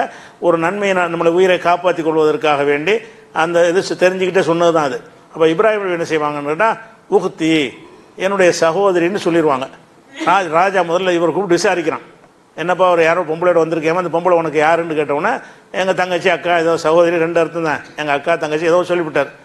சொல்லிவிட்டு என்ன செய்கிறாருன்னு கேட்டால், சாராட்ட வர்றார், மனைவிட்ட வந்து என்ன செய்கிறாருன்னு கேட்டால், யா சாரா, இப்ராஹிம் நபி சொல்கிறாங்க, லைசாலா வஜிகில் அருந்து மூமின்னு கைரி ஓ கைருக்கி, இந்த பூமியில் மூமினானவர்கள் நம்ம 2 பேர் தான் இருக்கிறோம். பூமியிலேன்னு அவர் சொல்வது வந்து உலகம் பூரா கிடையாது. இரண்டாவது அவர் சொன்ன அந்த காலத்தில் லூத் நபிலாம் இருந்தாங்க பக்கத்து ஊரில், அந்த ஊர்லேருந்து வச்சுக்கணும், பூமியிலேருந்து வைக்காமல் என்ன செய்யணும், இந்த பகுதியில் நம்ம பகுதியில் வந்து உன்னையும் என்னையும் தவிர எந்த ஒரு மூமினும் கிடையாது இப்ராஹிம் நபி சொல்கிறாங்க. சாராட்ட சொல்கிறாங்க, மூமின்னு சொன்னால் நீ இருக்கிற நான் தான், 2 பேர் தான் இருக்கிறோம், யாரும் நம்ம கொள்கையில் ஒத்துருமே வரல, அப்படிப்பட்ட நிலையில் இருக்கிறோம். அதனால இவன் வந்து உன்னை பற்றி கேட்டான், இந்த ராஜா கூப்பிட்டு என்னை விசாரித்தான், நான் வந்து சகோதரின்னு சொல்லிவிட்டேன், நீனும் அந்த மாதிரி சொல்லிக்க, அவன் உன்னை அழைத்து விசாரிக்கும் நினைச்சிக்க, எங்கள் அண்ணன் தான் சொல்லிக்க, புருஷன்னு சொல்லிவிடாத, நானும் போய் சொல்லிவிட்டேன், நீனும் போய் சொல்லிடுன்னு சாராட்ட வந்து சொல்கிறார் இப்ராஹிம் நபி. ஏன் சொல்கிறாருன்னா, உன்னையும் என்னையும் தவிர வேறு யாரும் இல்லைன்னா என்னை காலி பண்ணிடுவாங்கிறது தான் அர்த்தம். உன்னையும் என்னையும் தவிர யாருமே கிடையாது, நான் போயிட்டு மனைவின்னு சொன்னால் என்னையை காலி பண்ணிடுவான், அப்புறம் மூமின்கிற நீ மட்டும்தான் மிச்சமாக இருப்ப, அதனால நம்ம 2 பேரும் காப்பாற்றி கொள்வதாக இருந்தால் நீ என்ன செய்யணும்னு கேட்டால் என்னை சகோதரன்ட்டு சொல்லிடு அப்படின்னு சொன்ன உடனே வந்து அவங்க கூட்டி வர சொல்கிறான், மனைவியை கூட்டுவான்னு சொல்கிறான். வேறு ஊருக்கு மாட்டிக்கிட்டாங்க, ராஜாவாக இருக்காங்கல்ல, மனைவியை கூட்டு வந்து கேட்டோன்னு என்ன செஞ்சான்டா, அதே மாதிரி நான் சகோதரின்னு சொல்லிடுறாங்க. சொன்ன உடனே அவன் வந்து அந்த மனைவியை கையை பிடிக்க போகிறான். அல்லாஹ்வுடைய ஆற்றல்னால என்ன செய்யல, அவருக்கு கையெல்லாம் நடுங்கி அவனுக்கு வெளுத்து போய் பிடிக்க முடியல, அந்த பெண் மீது கை வைக்க முடியல. அல்லாஹ்வுடைய மறைமுகமான உதவியின் காரணமாக அவனால் அந்த சாராவை தீண்ட முடியல. பல முறை முயற்சி பண்ணி பார்க்குறான், யாரோ பிடிச்சி இழுக்கிற மாதிரி அவனுக்கு ஒரு ஏற்பாடு நடக்கிறது. அப்போ நான் என்ன செய்கிறான்னா, சரியான சைத்தானை கொண்டாந்து விட்டுருக்கலப்பா அப்படின்னு, அவனுக்கு இச்சையை தீர்க்க முடியல, சரியான சைத்தானை கொண்டாந்து விட்டுருக்கலன்னு சொல்லி என்ன செய்கிறான், இருக்கிறார்களெல்லாம் சொல்லிவிட்டு சரி நீ போ அப்படின்னு சொல்லிட்டு என்ன செய்கிறான்னு கேட்டால், வந்து நீங்கள் வந்து அப்படி சொன்ன இன்னக்கும் லம் தூணி பி இன்சானின் இன்னமா அத்தைத்து முனி பி சைத்தானின், நீங்கள் என்கிட்ட ஒரு மனுஷ பிறவியை கொண்டு வரல, சைத்தானை கொண்டாந்து விட்டுருக்கிறீங்க அப்படின்னு சொல்லிட்டு என்ன செய்கிறான்னு கேட்டால், அந்த ஒன்று தீண்டாமல் விட்டுடுறான். விட்டுட்டு அகுதமகா ஹாஜருங்கிற ஒரு பெண்ணு அவன்கிட்ட தான் இருக்குது. அந்த பெண்ணை என்ன செய்கிறான்னா, நீ இதை அன்பளிப்பாக வச்சுக்கிறங்க, ஊழியத்துக்கு வச்சுக்கிறங்க, அதான் ஹாஜராங்கிறோம்ல, இஸ்மாயில் நபியுடைய தாயார். இஸ்மாயில் நபியுடைய தாயார் வந்து இந்த ராஜாவால் இவங்களுக்கு அன்பளிப்பாக கொடுக்கப்பட்டாள். நம்ம இந்த மாதிரி ஏதோ தெய்வீக சக்தி இந்த ஆளுக்கு இருக்குது, பயந்துட்டான், இந்த குடும்பத்துக்கு நெருங்க முடியலைன்னு சொன்னால் ஏதோ மறைமுகமான ஒரு சக்தி உள்ளவங்களாக இருக்கிறாங்க அப்படின்னு பயந்துக்கிட்டு நம்ம கோபத்துக்கு ஆளாகக்கூடாதுங்கிறதுக்காக என்ன செய்கிறான்னு கேட்டால், அவனுடைய பணிப்பெண்களாக இருந்தவங்களில் ஹாஜருங்கிற ஒரு அம்மாவை பிடிச்சி இதை நீ அன்பளிப்பாக வச்சுக்கிறங்க அப்படின்னு ஹாஜருக்கு கொடுத்துட்டான். அப்புறம் அந்த ஹாஜர் கொடுத்தாங்கன்னு சொன்னால் அபூ ஹுரைரா சொல்கிறாரு, ஹாஜர்னா யார் தெரியுதா, அவங்க தான் அந்த ஜம்சம் தண்ணிக்கு உரிமையாளர் தெரிஞ்சுக்கிறங்க, அந்த ஜம்சம் அவங்களுக்கு தானே வந்துச்சு அப்படின்னு அபூ ஹுரைரா விளக்கம் சொல்லுவார். ஹாஜருங்கிற யாருன்னு கேட்டால் இஸ்மாயில் நபியுடைய தாயார் தான் அது அப்படின்னு சொல்லுவான் சம்பவம். இப்போ நம்ம என்ன பிரச்சனை என்னன்னு கேட்டால், அவன் ஒரு காஃபிர், அவன் ஒரு அன்பளிப்பாக பெண்களும் ஒரு பொருள் மாதிரி தான் அந்த காலத்தில். அடிமைன்னு சொன்னால் ஆடு மாடு மாதிரி தானே, அது அன்பளிப்பாக கொடுத்தாங்கன்னா உங்கள்கிட்டலாம் வாங்க மாட்டேன்னு சொல்லுவோம். ஏன்னா இப்ராஹிம் நபி என்ன செய்யலை, அவன் அன்பளிப்பாக அந்த ஹாஜரை கொடுக்கும் பொழுது அதெல்லாம் வாங்க முடியாது, நீ காஃபிரான ஒரு ஆள், உங்கள்கிட்டலாம் நாங்கள் வாங்க மாட்டோம் அப்படின்னு சொல்லணுமா இல்லையா? வாங்கிட்டார். வாங்கிட்டா என்ன அர்த்தம்? வாங்கலான்னு அர்த்தம். அது இப்ராஹிம் நபி வாழ்க்கையை பொறுத்த வரைக்கும் அவங்களோட சம்பவம் இருந்தால் நமக்கு வழிகாட்டுதல் தான். அல்லாஹ் என்ன சொல்றான்னா, லக்கது கான லக்கும் ஃபீ இப்ராஹிம வல்லதீன ஆமனூ உஸ்வத்துன் ஹஸனா, உங்களுக்கு இப்ராஹிம் இடத்துல உங்களுக்கு அழகான முன்மாதிரி இருக்கிறது. இப்ராஹிம் நபி ஒன்று செஞ்சார்னு உங்களுக்கு ஆதாரம் இருந்தால் நீங்கள் அப்படியே செய்யணும். ஒரே ஒரு விஷயத்தில் மட்டும்தான் அவர் ஃபாலோ பண்ணக்கூடாதுன்னு நல்லா சொல்லி காட்டுறான். இப்ராஹிம் நபி வந்து அவங்க தகப்பனாருக்கு இஸ்லாத்தை எடுத்து சொல்கிறார். தகப்பனார் கேட்கலன்னு என்ன செய்கிறாருன்னா, இருந்தாலும் அந்த பாசம் மிகைத்து போய் நான் உன்ட்ட அல்லாஹ்ட்ட உனக்காக நான் பாவம் மன்னிப்பு தேடுறேன், நீ என்னதான் இருந்தாலும் எங்கள் வாப்பாவை இருக்கிற, நீ ஏற்றுக்கிறாட்டாலும் பரவாயில்லை, உனக்காக வேண்டி என்ன செய்வேனா பாவ மன்னிப்பு தேடுவேன் அப்படின்னு சொல்லிட்டார். சொன்னது மட்டும் இல்லாமல் பாவ மன்னிப்பும் தேடினார். ரப்பி ஃபிர்லி அபி, என் தகப்பனை மன்னிப்பாயாகன்னு நினைஞ்சாரு. பாவ மன்னிப்பு தேடினார். தேடினவனு அல்ல நினைஞ்சா கடுமையாக கண்டிச்சுட்டான். யாருக்கு தேடுற பாவ மன்னிப்பு? அவன் நரகவாசின்னு தெரிஞ்ச பிறகு அவருக்கு பாவ மன்னிப்பு, உங்கள் வாப்பா வருது மன்னிப்பு கேட்டுருவீங்களா நீங்கள் அப்படின்னு நல்லா என்ன செய்வோம்னா கடுமையாக எச்சரிக்கை பண்ணிடுவான். அதையும் குரானில் நமக்கு எடுத்து காட்டுறான். மாக்கான இஸ்திக்பார் இப்ராஹிம் அலி அபிஹி, இப்ராஹிம் தன் தந்தைக்காக பாவ மன்னிப்பு தேடியது இல்லான் மோயிதத்தின் ஒரு வாக்குறுதி அடிப்படையில் அவர் செஞ்சு விட்டார். இப்போ லம்மா தபையன அன்னஹு அதுவும் இல்லாஹி, தந்தை வந்து அல்லாஹ்வுடைய எதிரி என்று தெரிந்த பிறகு தபர்ரா மின்ஹு, அதை வாபஸ் வாங்கி கொண்டார். எல்லாம் நான் தப்பு செஞ்சிட்டேன், நான் தெரியாமல் சொல்லிட்டேன் அப்படின்னு நினைஞ்சிடார். அந்த அல்லாஹ் துவா செஞ்சதுலேருந்து அல்லாஹ்விடத்தில் வாபஸ் வாங்கி விலகி கொண்டார் அப்படின்னு வருது. அதை தான் நல்லா சொல்லி காட்டுறான். உங்களுக்கு இப்ராஹிம்கிட்ட முன்மாதிரி இருக்கிறது.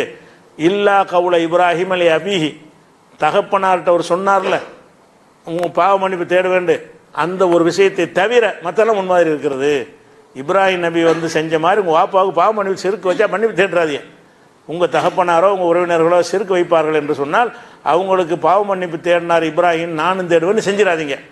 இதில் முன்மாதிரி இல்லை. இந்த ஒரு விஷயத்தை தவிர அனைத்திலும் முன்மாதிரின்னு அல்லாஹ் சொன்ன பிறகு இதுலேயும் முன்மாதிரி தானே அவர். அப்போ இப்ராஹிம் நபி வந்து ஒரு காஃபிரான மன்னர்கிட்டருந்து, ஒரு காஃபிரான மன்னர்னா கொடுங்கோன்மையான ஒரு ராஜாவன், அவன் அந்த அடிமைகள்லாம் எப்படி அவனுக்கு கிடைச்சிருப்பாங்கன்னா எல்லாம் ஹராமான முறையில் தான் கிடைச்சிருப்பாங்க. அப்படி இருக்கும் பொழுது அப்படி ஒரு அன்பளிப்பை கொடுக்கும் பொழுது இப்ராஹிம் நபி அவர்கள் நினைச்சிட்டாங்க, அதை வாங்கி கொண்டார்கள். அப்போ வாங்கி கொண்டார்கள்ங்கிற வைத்து பார்க்கும் பொழுது இந்த இந்த பேசிக்கே தப்பாக நம்ம விளங்கியிருக்கோம். எல்லாருமே பேணுதல்ங்கிற பிறையில் மார்க்கத்தில் ரொம்ப பேணுதலாக இருக்குன்னு சொல்லக்கூடியவங்களாம் என்ன செய்கிறாங்கன்னு கேட்டால், அந்த அந்த இந்த மாதிரி ஆள்கிட்ட நன்கொடை வாங்குவது, அன்பளிப்பு வாங்குவது, அவங்க வீட்டில் போய் சாப்பிட்றது, அவங்க பொருள்களை பெற்றுக்கொள்வதெல்லாம் பயங்கரமான ஒரு குற்றம்ங்கிற மாதிரி என்ன செய்கிறாங்க சொல்லக்கூடியவர்கள் இருக்கிறார்கள். எது வேணாலும் செய்யக்கூடிய சில ஆளுங்களும் இருக்கிறாங்க. அவங்க போய் சினிமா கோட்டையில் போய் பாத்தியா போயிட்டு காசு வாங்கிட்டு வர ஆட்கள் இருக்கிறாங்க. அதே நேரத்தில் கொஞ்சம் பேணுதலான சில ஆளுங்கள் என்ன செய்கிறாங்கன்னு கேட்டால், நம்ம இப்படி ஆட்கள்லாம் வாங்கக்கூடாது, இது ஹராமான தொழில் உள்ளவங்ககிட்ட போய் என்ன செய்யக்கூடாது, நம்ம எதுவும் வாங்கக்கூடாது, வாங்குறது பெரிய குற்றம் என்கிற மாதிரி என்ன செய்கிறாங்கன்னா பிரச்சாரம் பண்ணுறாங்க. எந்த ஒரு உறுத்தலும் இல்லாமல் என்ன செய்யலாம், நம்ம அதை வாங்கி கொள்ளலாம் அப்படிங்கிறதுக்கு இந்த சம்பவங்கள்லாம் ஒரு ஆதாரமாக இருக்குது. அதனால ஹராமானவைகள் என்று சொல்வதெல்லாம் என்ன விளங்கிக்கிறேன்னு, ரெண்டாக ஹராமை பிரித்து கொள்ள வேண்டும். ஒன்று வந்து இயற்கையாகவே ஹராமாக உள்ள பொருள்கள், இன்னொன்று ஹலாலாக இருந்து அவனுக்கு வந்த வழி சரியில்லாதனால ஹராமாகும். அது ஹலாலான பொருள் தான், அவனுக்கு வந்த ரூட்டு சரியில்லாதனால ஹராமாகும். அந்த மாதிரி ஹராமாக இருக்குமே ஆனால், இந்த ரெண்டாவது வகை ஹராமாக இருக்குமே ஆனால் அது வந்து அவனுக்கு மட்டும்தான் ஹராம். இந்த ரெண்டாவது வகையான ஹராம் வந்து யாருக்கு இல்லை, அவன் வேற ஆளுக்கு வேறு மாதிரி கொடுத்தான்னு சொன்னால் அது வந்து ஹராமில் வர. அவனும் வட்டியாக கொடுத்தானா ஹராமாகும். அவன் வட்டிக்கு வாங்கி அவன் வட்டிக்கு இன்னொரு கொடுத்தான்னு வைங்க, அது ஹராமாயிரும். அந்த வட்டிங்கிற ரூட்டு இருந்தால் மாத்திரம்தான் என்னவாகும், ஹராமாகும். மோசடிங்கிற ரூட் இருந்தால் தான், கலப்படம்ங்கிற ரூட்டு இருந்தால் தான், லஞ்சம்ங்கிற ரூட்டு, லஞ்சம் வாங்கி லஞ்சம் கொடுக்குறவங்க இருக்கிறான்ல, எத்தனை பேர் என்ன செய்வாங்கன்னா பெரிய ஆளுக்கு லஞ்சம் வாங்கி, சின்ன ஆளுக்கு லஞ்சம் வாங்கி பெரிய ஆளுக்குமே லஞ்சம் கொடுப்பான்.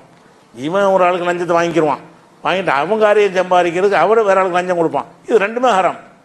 இவனுக்கு அவனுக்கு உள்ள ஒரு லஞ்சம் தான், இவனுக்கு அவனுக்கு உள்ள ஒரு லஞ்சம் தான். அப்போ லஞ்சத்தை வாங்கி இன்னொருத்தனுக்கு லஞ்சமாக கொடுப்பானே ஆனால் அப்போ தான் ஹராமாகுது. எதனால, இவனுக்கு அவனுக்கு ரூட்டு லஞ்சம் தான், அவனுக்கு இவனுக்கு உள்ள ரூட்டு லஞ்சம், இவனுக்கு இவனுக்கு உள்ள ரூட்டு லஞ்சமாக இருக்குது. லஞ்சம்ங்கிற அந்த வழிமுறை இருந்தால் மாத்திரம்தான் ஹராமாகுமே தவிர, அவன் லஞ்சத்தை வாங்கி சும்மா உங்களுக்கு தந்தானேயானால் அதில் எந்த ஒரு தப்பும் கிடையாது. இது ஒரு அடிப்படையை நம்ம நினைச்சிருன்னு விளங்கி கொள்ள வேண்டும். அடுத்ததாக வந்து இந்த இதில் முக்கியமான ஒரு விஷயத்தை நீங்கள் ஒன்று கேள்வியாக நிறைய பேர் கேட்பாங்க. அதில் வந்து அதுக்கெல்லாம் பதில் சொல்வதற்காக வேண்டி இதை தெரிஞ்சு வச்சுக்கிற ஒரு விஷயம். இந்த 4 விஷயம் ஹராம்னு சொல்லி நம்ம ஒரு வசனம் பார்த்தோம்ல, 4 வசனங்களை பார்த்தோம். அது 4 வசனம் என்னது? மைத்தத்து, பன்றி இறைச்சி, அல்லாவின் பேர் அல்லாதவர்களுக்காக அறுக்கப்பட்டது, செத்தது, அதாவது முறையாக அறுக்கப்பட, இதெல்லாம் ஹராம்னு அல்லாஹ் சொல்கிறான்ல. இதை சொல்கிற வசனங்களில் 2 வசனத்தை வச்சு என்ன செய்வாங்கன்னா, சில பேர் ஒரு விமர்சனம் பண்ணுவாங்க. என்ன பண்ணுவாங்கன்னு கேட்டால், இந்த 4 தான் அல்லாஹ் சொல்கிறான், இதை தவிர எல்லாம் ஹலாலுன்னு சொல்லக்கூடிய ஒரு கூட்டம் இருக்குது. முஸ்லீம்களில் என்ன செய்கிறாங்க, 4 தான் ஹராம், நாய் ஹலால் தான். ஏன் அல்லாஹ் சொன்ன லிஸ்ட்டில் இது வரல, நாய் வர காணாமல. அதாவது என்ன வருது? மைத்தத்து வருது, ரத்தம் வருது, பன்றி இறைச்சி வருது, அல்லாதவர்களுக்கு அறுக்கப்பட்டது, 4 விஷயந்தான் வருது. இந்த 4 தான் ஹராம்னு அல்லாஹ் சொல்லியிருக்கும் பொழுது மற்ற எதுவுமே ஹராம் இல்லை என்று சொல்லக்கூடிய ஒரு கூட்டம், அதாவது இந்த அகல குரான்ங்கிற பேரில் இருக்கக்கூடிய ஒரு கூட்டம் என்ன செய்கிறாங்கன்னா, அப்படி வாதிடக்கூடியவர்கள் இருக்கிறார்கள். ஏன் அப்படி இருக்கிறார்கள் என்று கேட்டால், அதில் வந்து 6வது சூறாவில் 145வது வசனத்தில் அவங்க சொல்கிற மாதிரி புரிந்து கொள்ளக்கூடிய வகையில் வாசகம் இருக்குது. எப்படி இருக்குன்னு கேட்டால், குல் நபியை நீங்கள் சொல்லுங்கள், லா அஜிது ஃபீமா ஊஹிய இலைய, எனக்கு அறிவிக்கப்பட்ட வகையில் நான் காணவில்லை, முஹர்ரமன் ஹராமாக்கப்பட்டதை காணவில்லை, இதை தவிர, இந்த லிஸ்ட்டை போட்டு இதை தவிர வேறு எதுவும் ஹராமாக நான் காணவில்லை என்று சொல்வீராக. இது ஹராம்னு மட்டும் சொன்னால் வேறு ஹராம் இருக்கலாம், இதை தவிர வேறு இல்லைன்னு சொல்லிட்டா அந்த வாசம் எப்படி வருது? 2 வசனங்களில் வந்து மைத்தது ஹராம்னு வருது, 2 வசனங்களில் இதை தவிர மற்றது ஹராம் இல்லைன்ற மாதிரி வருது. அதான் இதுதான் ஹராமு, மற்றதெல்லாம் ஹராம் இல்லை. இது எப்படி வாசகம் வருதுன்னா, குல் நபியை நீங்கள் சொல்லுங்கள், லா அஜிதோ நான் பெற்றுக்கொள்ளவில்லை, காணவில்லை, ஃபீமா ஊஹிய இலைய எனக்கு அறிவிக்கப்பட்ட வகையில் நான் காணவில்லை, முஹர்ரமன் ஹராமாக்கப்பட்டதாக எந்த ஒன்றையும் நான் காணவே இல்லை, இல்லா இங்கே குண மைத்தத்தன் அது மைத்தத்தாக இருந்தாலே தவிரண்டு வருது. அந்த அமைப்பு இருக்குது. அப்போ அந்த வசனத்தின் அமைப்பை வச்சு பார்க்கும் பொழுது இந்த 4 தவிர வேறு எதுவும் ஹராம் இல்லைன்னு நல்லா சொல்கிறான். அப்புறம் ஏன் போட்டு கழுத ஹராமு குதிரை ஹராம்னு எது சொல்கிறேன்னு கேட்குறாங்க. சில விஷயங்கள் நம்ம ஹராம்னு சொன்னோம்னா அது ஏன் ஹராம், இவ்வளோதான் ஹராம் மொத்தமே, இதை தவிர எதுவும் ஹராம் இல்லைன்னு சொல்கிறான் அல்லா அப்படின்னு சொல்லும் பொழுது அதிகமான புரிதல் இல்லாதவங்க என்ன செய்வாங்க, இந்த வசனத்தை மட்டும் பார்த்தாங்கன்னா ஆமாம் அப்படி தான் நல்லா சொல்கிறான் என்கிற ஒரு எண்ணம் வந்துடும். அதே மாதிரி 16வது சூறாவோட 115வது வசனத்துலையும் எப்படி சொல்கிறான்னு கேட்டால், இன்னமாண்டு வந்திருக்கு, இன்னமா ஹர்ரம் அலைக்கும் மைத்தத்தை தான் என்றதுக்கு அர்த்தம். இன்னமாக்கு என்ன அர்த்தம்னா இதைத்தான் ஹராமாக்கி இருக்கிறான் அப்படின்னா வேற எதையும் இல்லைன்னு அர்த்தம். மைத்தத்தை ஹராமாக்கி இருக்கிறான்னு சொன்னால் மைத்தத்து ஹராம் அவ்வளோதான், வேற விஷயங்கள் வேற ஹராமாகும்னு அர்த்தம். மைத்தத்தை தான் ஹராம், அந்த தான் போடுறோம்ல, அவன் தான் இறைவன்னா வேற யாரும் இல்லைன்னு தான் அர்த்தம். அவன் இறைவன் சொன்னால் வேற இருக்கலாம்னு வார்த்தை அர்த்தம் கம்மி. அதில் அவன் தான் இறைவன் சொன்னால் என்னவாயிரம், வேறு ஒருத்தன் கிடையாதுங்கிற அர்த்தம் வந்துடும். அப்போ இங்கே எப்படி எல்லாம் பயன்படுத்துகிறான்னா, அந்த தான் என்று நம்ம போடுறோம்ல அதுக்குரிய வார்த்தை அரபியில் இன்னமாங்கிற வார்த்தையை போட்டு எல்லாம் என்ன செய்கிறான்டா, இன்னமா ஹர்ரம் அலைக்கும் மைத்தத்தையும் ஒத்தம, மைத்தத்துனா முறையாக அறுக்கப்படாதவைகளையும், ஒத்தம இரத்தத்தையும், லஹமல் ஹின்சீரி பன்றி இறைச்சியையும், ஒமா உஹிலலி கைரில்லாஹி பிஹி இறைவன் அல்லாதவர்களுக்கு அறுக்கப்பட்டவைகளை தான் அல்லாஹ் ஹராமாக்கியிருக்கிறான். அறுக்கப்பட்டவைகளை ஹராமாக்கியிருக்கிறான் என்று சொல்லாமல் அறுக்கப்பட்டவகை இந்த 4ஐ தான் ஹராமாக்கியிருக்கிறான் அப்படின்னு சொன்னால் இந்த 4ஐ தவிர வேறு ஹராம் இல்லைன்னு தானே வருது. அப்போ இதை வச்சு இதை மட்டும் ஒருத்தர் பார்க்கும்போது என்ன வழங்க முடியும்? அவங்க எப்படி தான் வழங்குறாங்க, குரான் பார்க்குறோம், நாளுக்கு என்ன வழங்குறான்னு கேட்டால் அல்லவே 4 தாங்கிறான், இதை தவிர வேறு ஒன்று இல்லை என்று நான் காணவில்லை என்று சொல்லுங்கிறான். இதை தவிர வேறு எதுவும் ஹராமாக எனக்கு அறிவித்த வகையில் வரல அப்படி நபியை நீ சொல்வீராகன்னு வருது. அதையும் எடுத்துக்கொண்டு, அதாவது 6:145 வசனம், 16:115 வசனம், இந்த 2ஐயும் எடுத்துக்கொண்டு என்ன வாதிடுவாங்கன்னு கேட்டால் எதையுமே சாப்பிடலாம், தடுக்கப்பட்டது எதுவுமே கிடையாது. கடல் வாழ் பிராணி அப்படிங்க நம்மளை போட்டு பிரிச்சுக்கிட்டு இருக்கிறது, அவங்க கருத்துப்படி ஒன்றையும் பிரிக்க தேவையில்லை. எனக்குதா புழு பூச்சி பண்ணி நான் எதை வேண்டாலும் குரங்கு கரங்கு எதையுமே தவிர்க்க வேண்டியதில்லை. ஏன்னு கேட்டால் 4 தான், அது சொல்ல மாட்டாங்க. வாதப்படி அது கூட பரவத்தஞ்சு ஏன்னு கேட்டால் அந்த வாதப்படி அதெல்லாம் வரும், அதெல்லாம் எதிர்க்கலையே நம்ம கேட்பாத ஒரு விஷயம் கேட்டிருக்கிறோம். ஆனால் அந்த இந்த இந்த வசனத்தை வைத்து என்ன செய்கிறாங்கன்னா அப்படி சொல்கிறாங்க. ஆனால் அது அடிப்படையாக என்னென்னு கேட்டால், குரானை பொறுத்த வரைக்கும் ஒரு நாளில் இறக்கப்பட்டுச்சு இல்லை, கொஞ்சம் கொஞ்சமாக அருளப்பட்டுச்சு. இந்த வசனம் அருளப்படும் இந்த 4 தான் இருந்துச்சு. இந்த வசனத்துக்கு காணவில்லைன்னு நல்லா சொல்கிறான்ல, இந்த 4ஐ தவிர காணவில்லைன்னா காணலை தான், வரல, அது வரைக்கும் வகி வரல. ஒரே நேரத்தில் மொத்தமாக எல்லாம் வந்துடலையே, எது ஹராமோ அம்புட்டையும் எல்லாம் சொல்லவா செஞ்சுட்டான் இல்லை. அப்போ வந்து ஒரு காலத்தில் அப்படி இருந்தது. இது அர்த்தம் என்னன்னு கேட்டால், ஒரு காலத்தில் இந்த 4 மட்டும்தான் ஹராமாக இருந்தது. இந்த வசனம் அருளப்படுகிற அந்த காலத்தில் வந்து நாயை தின்றால் குற்றம் இல்லை தான். மதுவை தடுக்கப்படாத காலத்தில் மதுவை குடித்தா குற்றம் வராதுல்ல. மது தடுக்கப்பட்ட பிறகு தானே மது குற்றமாகும். இந்த வசனம் மட்டும் அருளப்பட்டிருக்கிற ஒரு காலமாக இருந்தால், அந்த காலத்தில் அவங்க நிறைய பிடிச்சவங்க சாப்பிட்டாலும் எல்லாம் கேட்க மாட்டாங்க. ஏன்? நாலு தானே சொல்லியிருக்கிறான், நாலு தவிர வேறு ஒன்று இல்லையேன்னு அர்த்தம். ஆனால் அதுக்கு பிறகு எல்லாம் என்ன செய்யறான்னு கேட்டால், அந்த ஹராமாக்குற ஒரு விஷயத்தை விஸ்தீர்ணப்படுத்துகிறான். எப்படி விஸ்தீர்ணப்படுத்துகிறான்னு கேட்டால், அப்போ ரசூல்லாவை பற்றி ஒரு யூதர்களுக்கு சொல்லும் பொழுது, நீங்கள் அவரை வந்து மறுக்கிறீங்கப்பா, அவர் எப்படிப்பட்டவர்னு கேட்டால், உங்கள் தௌராத்தில் அவரை பற்றி இருக்குது. நபிகள் நாயகத்தை பற்றி எல்லாம் என்ன செய்கிறான்னா, யூதர்களுக்கு ஒரு செய்தியை சொல்கிறான். அதில் என்ன செய்கிறான்னா, எஜுதூனஹு மக்தூபன் இந்தஹும் பி தௌராத்தி உல் இஞ்சில், தௌராத் இஞ்சில் இவரை பற்றி எழுதி இருப்பதை அவர்கள் காண்கிறார்கள். என்ன மாதிரி எழுதியிருக்குது? யவ்முர்ஹும் பில் மாரூஃபி, இவர் வந்து முகமது என்பவர் வந்து நன்மை ஏவுவார். ஓ என்ஹாஹும் அனில் முன்கரி, தீமைகளை தடுப்பார். ஓ யுஹில்லுலஹுமு தையிபாத்தி, தூய்மையானவர்களை அவர் ஹலாலாக்குவார். ஓ ஹர்ரிம் அலைஹிமுல் ஹபாயிஸ, கெட்டவைகளை ஹராமாக்குவார். இப்படி ஒரு அதிகாரம் படைத்தவராக இருக்காருன்னு உன்னுடைய வேதங்களில் இருக்குத்தானே செய்யுது. அப்போ ரசூல்லாவுக்கு என்ன செய்யறான், அது நாளை ஹராமாக்கிட்டு இனிமேல் வந்து கெட்டதில் நீ ஹராமாக்கிற, கெட்டதை ஹராமாக்குற அதிகாரத்தை ரசூல்லா கொடுத்துட்றான். அந்த கெட்டது என்னங்கிறது அல்லாஹ் வஹி மூலம் சொல்லியிருப்பான். அதை திங்க விஷப்பல்லு உள்ளது, நகங்கள் உள்ளதுலாம் ரசூல்லா சொல்கிறாங்கன்னு சொன்னால் அவங்களா சொல்லலை. அவங்க ஹராமாக்குற ஒரு அதிகாரத்தை அல்லாஹ் கொடுத்துருக்குறான். இந்த வசனம் அருளப்படும் பொழுது இதை தவிர வேறு இல்லை என்று தான் அவங்க சொல்ல வேண்டும். அந்த நேரத்தில் கேள்வி கேட்டால் ஆமாம் அதுதான் ஹராம், மற்ற எதுவும் ஹராம் இல்லைன்னு தான் அவங்க சொல்ல வேண்டும். ஆனால் அதுக்கு பிறகு என்ன ஆகுதுன்னு கேட்டால், அல்லாஹ் வந்து இவங்களுக்கு வந்து யுஹில்லுலஹும், அவங்களோட ரசூல்லாவுக்கு 2 பொறுப்பை கொடுக்குறான். யுஹில்லுலஹும் தையிபாத், இவர் வந்து தூய்மையானவர்களெல்லாம் அவங்களுக்கு ஹலால் ஆக்குவார், அந்த சமுதாயத்துக்கு ஹலால் ஆக்குவார். ஒய் ஹர்ரிம் அலைஹிமுல் ஹபாயிஸ, கெட்டது எல்லாம் எது கெட்டது அதெல்லாம் ஹராமாக்கிடுவார். அப்போ கெட்டதை ஹராமாக்குவாருங்கிற அந்த அல்லாஹ் கொடுத்த அந்த அதிகாரத்தின் அடிப்படையில் தான், இன்னொரு வகையின் அடிப்படையில் தான் ரசூல் ஸல்லல்லாஹு அலைஹி வஸல்லம் செஞ்சாங்க, கழுதையை சாப்பிடாத, காட்டு கழுதையை சாப்பிடு, நாட்டு கழுதையை சாப்பிடாத, ஓனாயை சாப்பிடாத, நாயை சாப்பிடாத, அதே மாதிரியான என்னென்ன இருக்குதோ அது பொதுவான பறவைகளில் அதை கீறி கிழித்து திங்கக்கூடிய நகங்கள் உள்ளதை சாப்பிடாத, அதெல்லாம் ரசூல்லா சொன்னாங்கல்ல. அதே மாதிரி அதெல்லாம் என்ன ஹபாயிஸில் வந்துடும், கெட்டதுங்கிறதுல வந்துடும். அப்போ 4 மட்டும்தான் ஹராமாண்டா, அந்த வசனப்படி 4 தான் ஹராம். அந்த வசனம் மட்டும் இருக்குமையானால் 4 தான் ஹராம். அந்த வசனம் மட்டும் இல்லாமல் என்ன இருக்குது, முகமது நபி அவர்களும் கூட சிலதை ஹராமாக்குவார்கள், அவங்கள சுயமாக்க மாட்டாங்க. அல்லாஹ்வுடைய புறத்து குர்ஆனில் இல்லாத வேறு வகை மூலமாக அறிவிக்கப்பட்டு என்ன செய்வாங்க, சிலதை ஹலால் ஆக்குவாங்க, சிலதை ஹராம்னு சொல்லுவாங்க. அப்படி இப்போ அவங்க சொன்ன விதிக்கு மாற்றமாக கூட ஆக்கியிருக்காங்கல்ல. அதாவது இந்த கழுதை புலி இருக்குல்ல, கழுதை புலி வந்து அவங்க சொன்ன அளவுகளில் ஹராமாக தான் வரணும். ரசூல்லா சொன்ன அளவுகளில் பார்த்தீங்கன்னா என்ன செய்யும், கழுதை புலிங்கிறது விஷப்பல்லு உள்ளது, அந்த விஷப்பல்லு உள்ளது வந்து கூடாதுன்னு அவங்களே சொல்லிட்டாங்க. சொல்லிட்டு என்ன செய்கிறாங்கன்னா அதுக்கு விதிவிலை கொடுக்குறாங்களா இல்லையா, அதை நீங்கள் சாப்பிட்லாங்கிறாங்க. அப்போ அல்லாஹ்வுடைய ரசூல் வந்து அவங்க சிலதை ஹலால் ஆக்குவாங்க, ஹராம் ஆக்குவாங்க. தப்பாக ஏதாவது ஆக்கிட்டாங்கன்னா நல்லா கண்டிச்சிருவான். தப்பாக ஏதாவது செஞ்சுட்டாங்கன்னா என்ன செய்வான், இது உனக்கு ரைட்டு கிடையாது. அப்போ கண்டிக்காமல் விட்டால் என்ன அர்த்தம், அல்லாஹ் வந்து அதை ஏற்றுக்கிட்டான்னு அர்த்தம். தப்பாக ஒரு தடவை ஹராம் ஆக்குவாங்க, தனக்கு ஹராம் ஆக்குவாங்க. என்ன ஹராம் ஆக்குவாங்க, அவங்க ஏற்கனவே நம்ம சொல்லியிருக்கோம் தேனை நல்லா விரும்பி சாப்பிடுவாங்கன்னு. ரசூல் ஸல்லல்லாஹு அலைஹி வஸல்லம் வந்து தேனை விரும்பி சாப்பிடுவாங்க அப்படின்னு நம்ம பார்த்துருக்குறோம். அந்த மாதிரி இருக்கணும். ஜெய்னபு என்ன செய்வாங்கன்னா, இதுக்காக ரசூல்லாவுக்கு தேனை எப்போ வாங்கி வச்சுருப்பாங்க. அப்போ ரசூல்லாவுக்கு தேன் கொடுக்கணுங்கிறக்காக வேண்டி தேனை திரட்டி வச்சுருப்பாங்க. ரசூல்லா என்ன செய்வாங்க, அடிக்கடி தேன் குடிக்க ஆசை வந்துச்சுன்னா அங்கே போயிடுவாங்க. மற்ற மனைவிமார்கிட்ட அந்த தேனை திரட்டி வச்சுருக்க மாட்டாங்க. இந்த ஜெய்னபு அவங்க மட்டும் என்ன செய்வாங்க, ரசூல்லாட்ட வந்து தேன் விரும்புகிறாங்களே அப்படி என்பதற்காக வேண்டி எப்போ வந்து கேட்டால் நம்ம தேன் கொடுக்கணும் அப்படிங்கிற மாதிரி என்ன செய்வாங்கன்னா தேனை கொடுத்துருப்பாங்க. அப்போ மற்ற மனைவிமார்கள்ட்ட போகிறதை விட ஜெய்னபிட்ட அடிக்கடி போயிட்டு வருவாங்க, தேன் குடிக்கிறதுக்காக போவாங்க.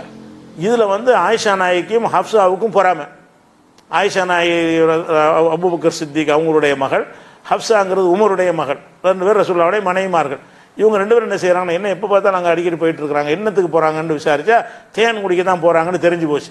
அப்போ 2 பேரும் என்ன செய்கிறாங்கன்னா பிளான் பண்ணி, இனிமேல் தேனால தானே போகிறாங்க, இந்த தேனையை வெறுக்க வச்சிட்டோம்னா போக மாட்டார்ல, தேனுக்காகத்தான் எக்ஸ்ட்ரா கூடுதலாக மனைவிட்டு போகிறாங்க, அதிகமாக போய் தேன் சாப்பிட போகிறாங்க. தேனையை வெறுக்கிற மாதிரி ஆக்கிட்டோம்னா என்ன செய்ய மாட்டாங்க, இனிமேல் போக மாட்டாங்கன்னு ஒரு பிளான் பண்ணி என்ன செய்கிறாங்கன்னா, நம்ம 2 பேரும் என்ன செய்வோம், ரசூலுல்லாஹ் அங்கே போயிட்டு நம்மகிட்ட வந்தாங்கன்னு சொன்னால் நம்ம ஒரு டைலாக் விடுவோம். என்ன டைலாக்னு கேட்டால், உங்கள் வாயிலேருந்து இந்த கருவேலம் பிசின் வாட வருது அப்படின்னு சொல்லுவோம். சொல்லி வச்ச மாதிரி நானும் சொல்கிறேன் நீனும் சொல்லு. யார் ஹப்சாவும் ஆயிஷானையும் பேசி வச்சுக்கிட்டு உன்னை பார்க்க வருமானு சொல்லு.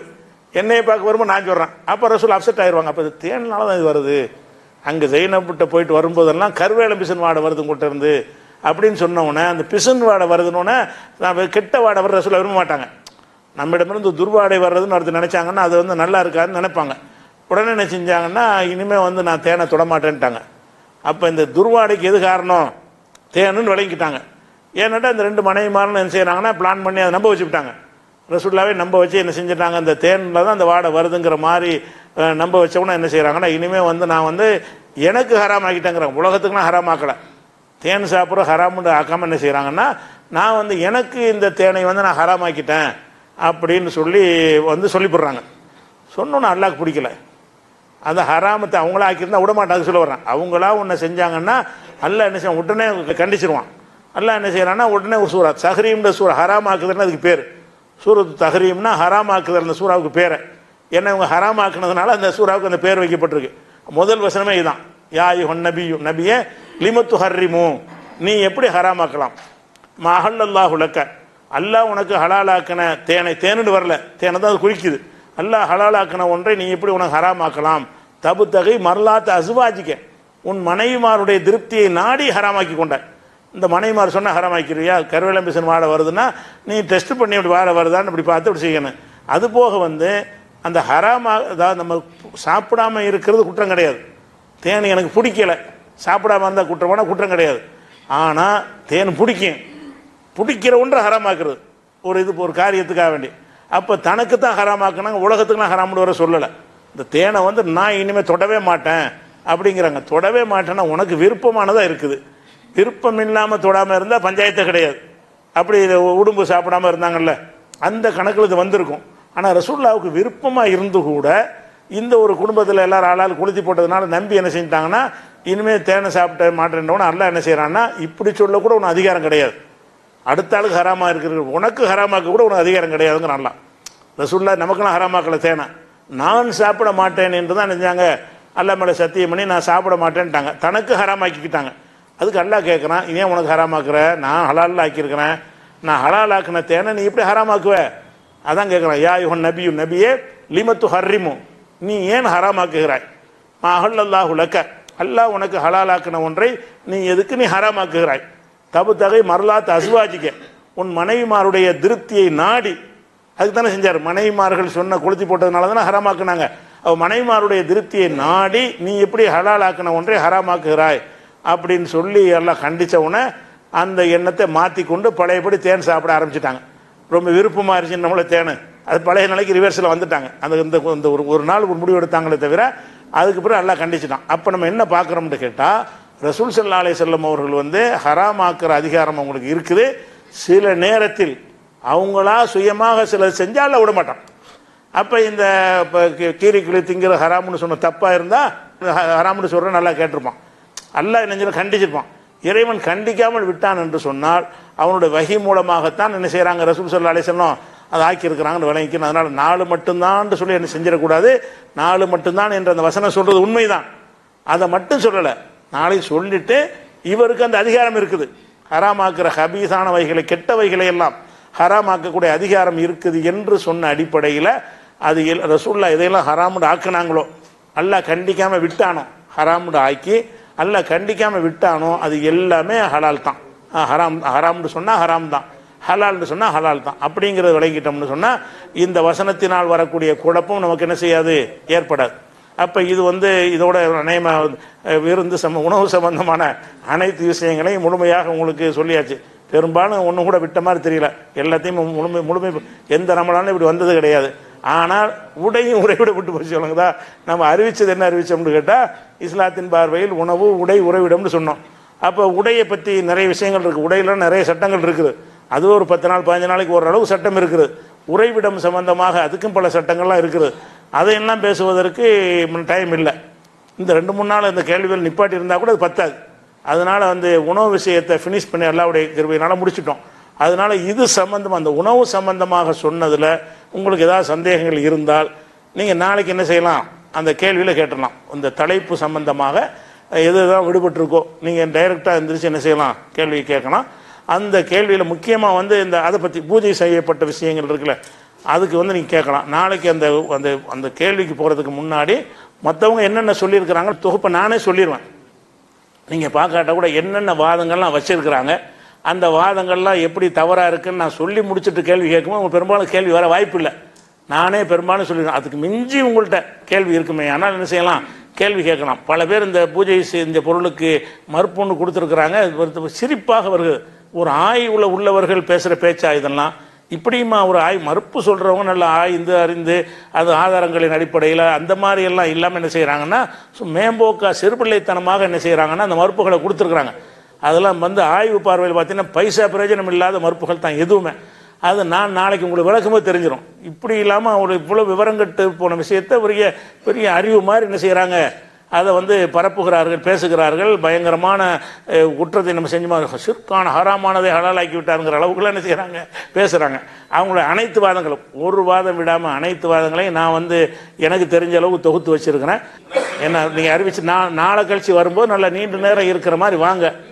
அது என்னென்னா கேள்வி இருந்தால் தான் ஆசைப்படுறாங்க. நான் சீட்டில் வாங்கிட்டு வந்து நீங்களும் கேளுங்க. அந்த கேள்வி கேட்குற கூட என்ன செஞ்சுருக்குன்னா அந்த கேமரா எடுத்து சுற்றிக்கிட்டு வரணுங்கிறதுனால நீங்கள் முன்னாடி நின்று கேட்கணும். முன்னாடி இந்த ஷேர் போட்டுருவோம், அதில் வந்து இதே கேமராவில் நீங்கள் கவர் ஆகிடுவீங்க. கேள்வி கேட்குற ஆளை வந்து இன்னொரு கேமரா வச்சு சுற்றிக்கிட்டு வந்து இதை கழட்டிக்கிட்டுலாம் இருக்கணும். அலைன்மெண்ட் மாறிக்கிறது. அதனால் நாளை கேள்விகள் வந்து டைரெக்டாக தான் கேட்கணும். கேள்வி கேட்கணும்னா முன்னாடி வந்து என்ன செய்யணும், இப்படி நின்று எனக்கு முன்னாடி இந்த ஷேர் போட்டிருப்பாங்க, இதில் உட்காந்து கேமராவை பார்த்து என்ன செய்யுங்க, கேள்வியை கேட்டிங்கன்னா மக்களுக்கு அந்த கேள்வி நீங்கள் கேட்குறது என்ன செய்யும் போயிடும். நீங்கள் அந்த கேள்வி நல்லா குறித்து எழுதி வைத்துக்கொண்டு என்ன செய்யலாம், வரலாம். எந்த மாதிரி இந்த உணவு, ஆனால் உணவு டாபிக் எல்லாமே கேட்கக்கூடாது.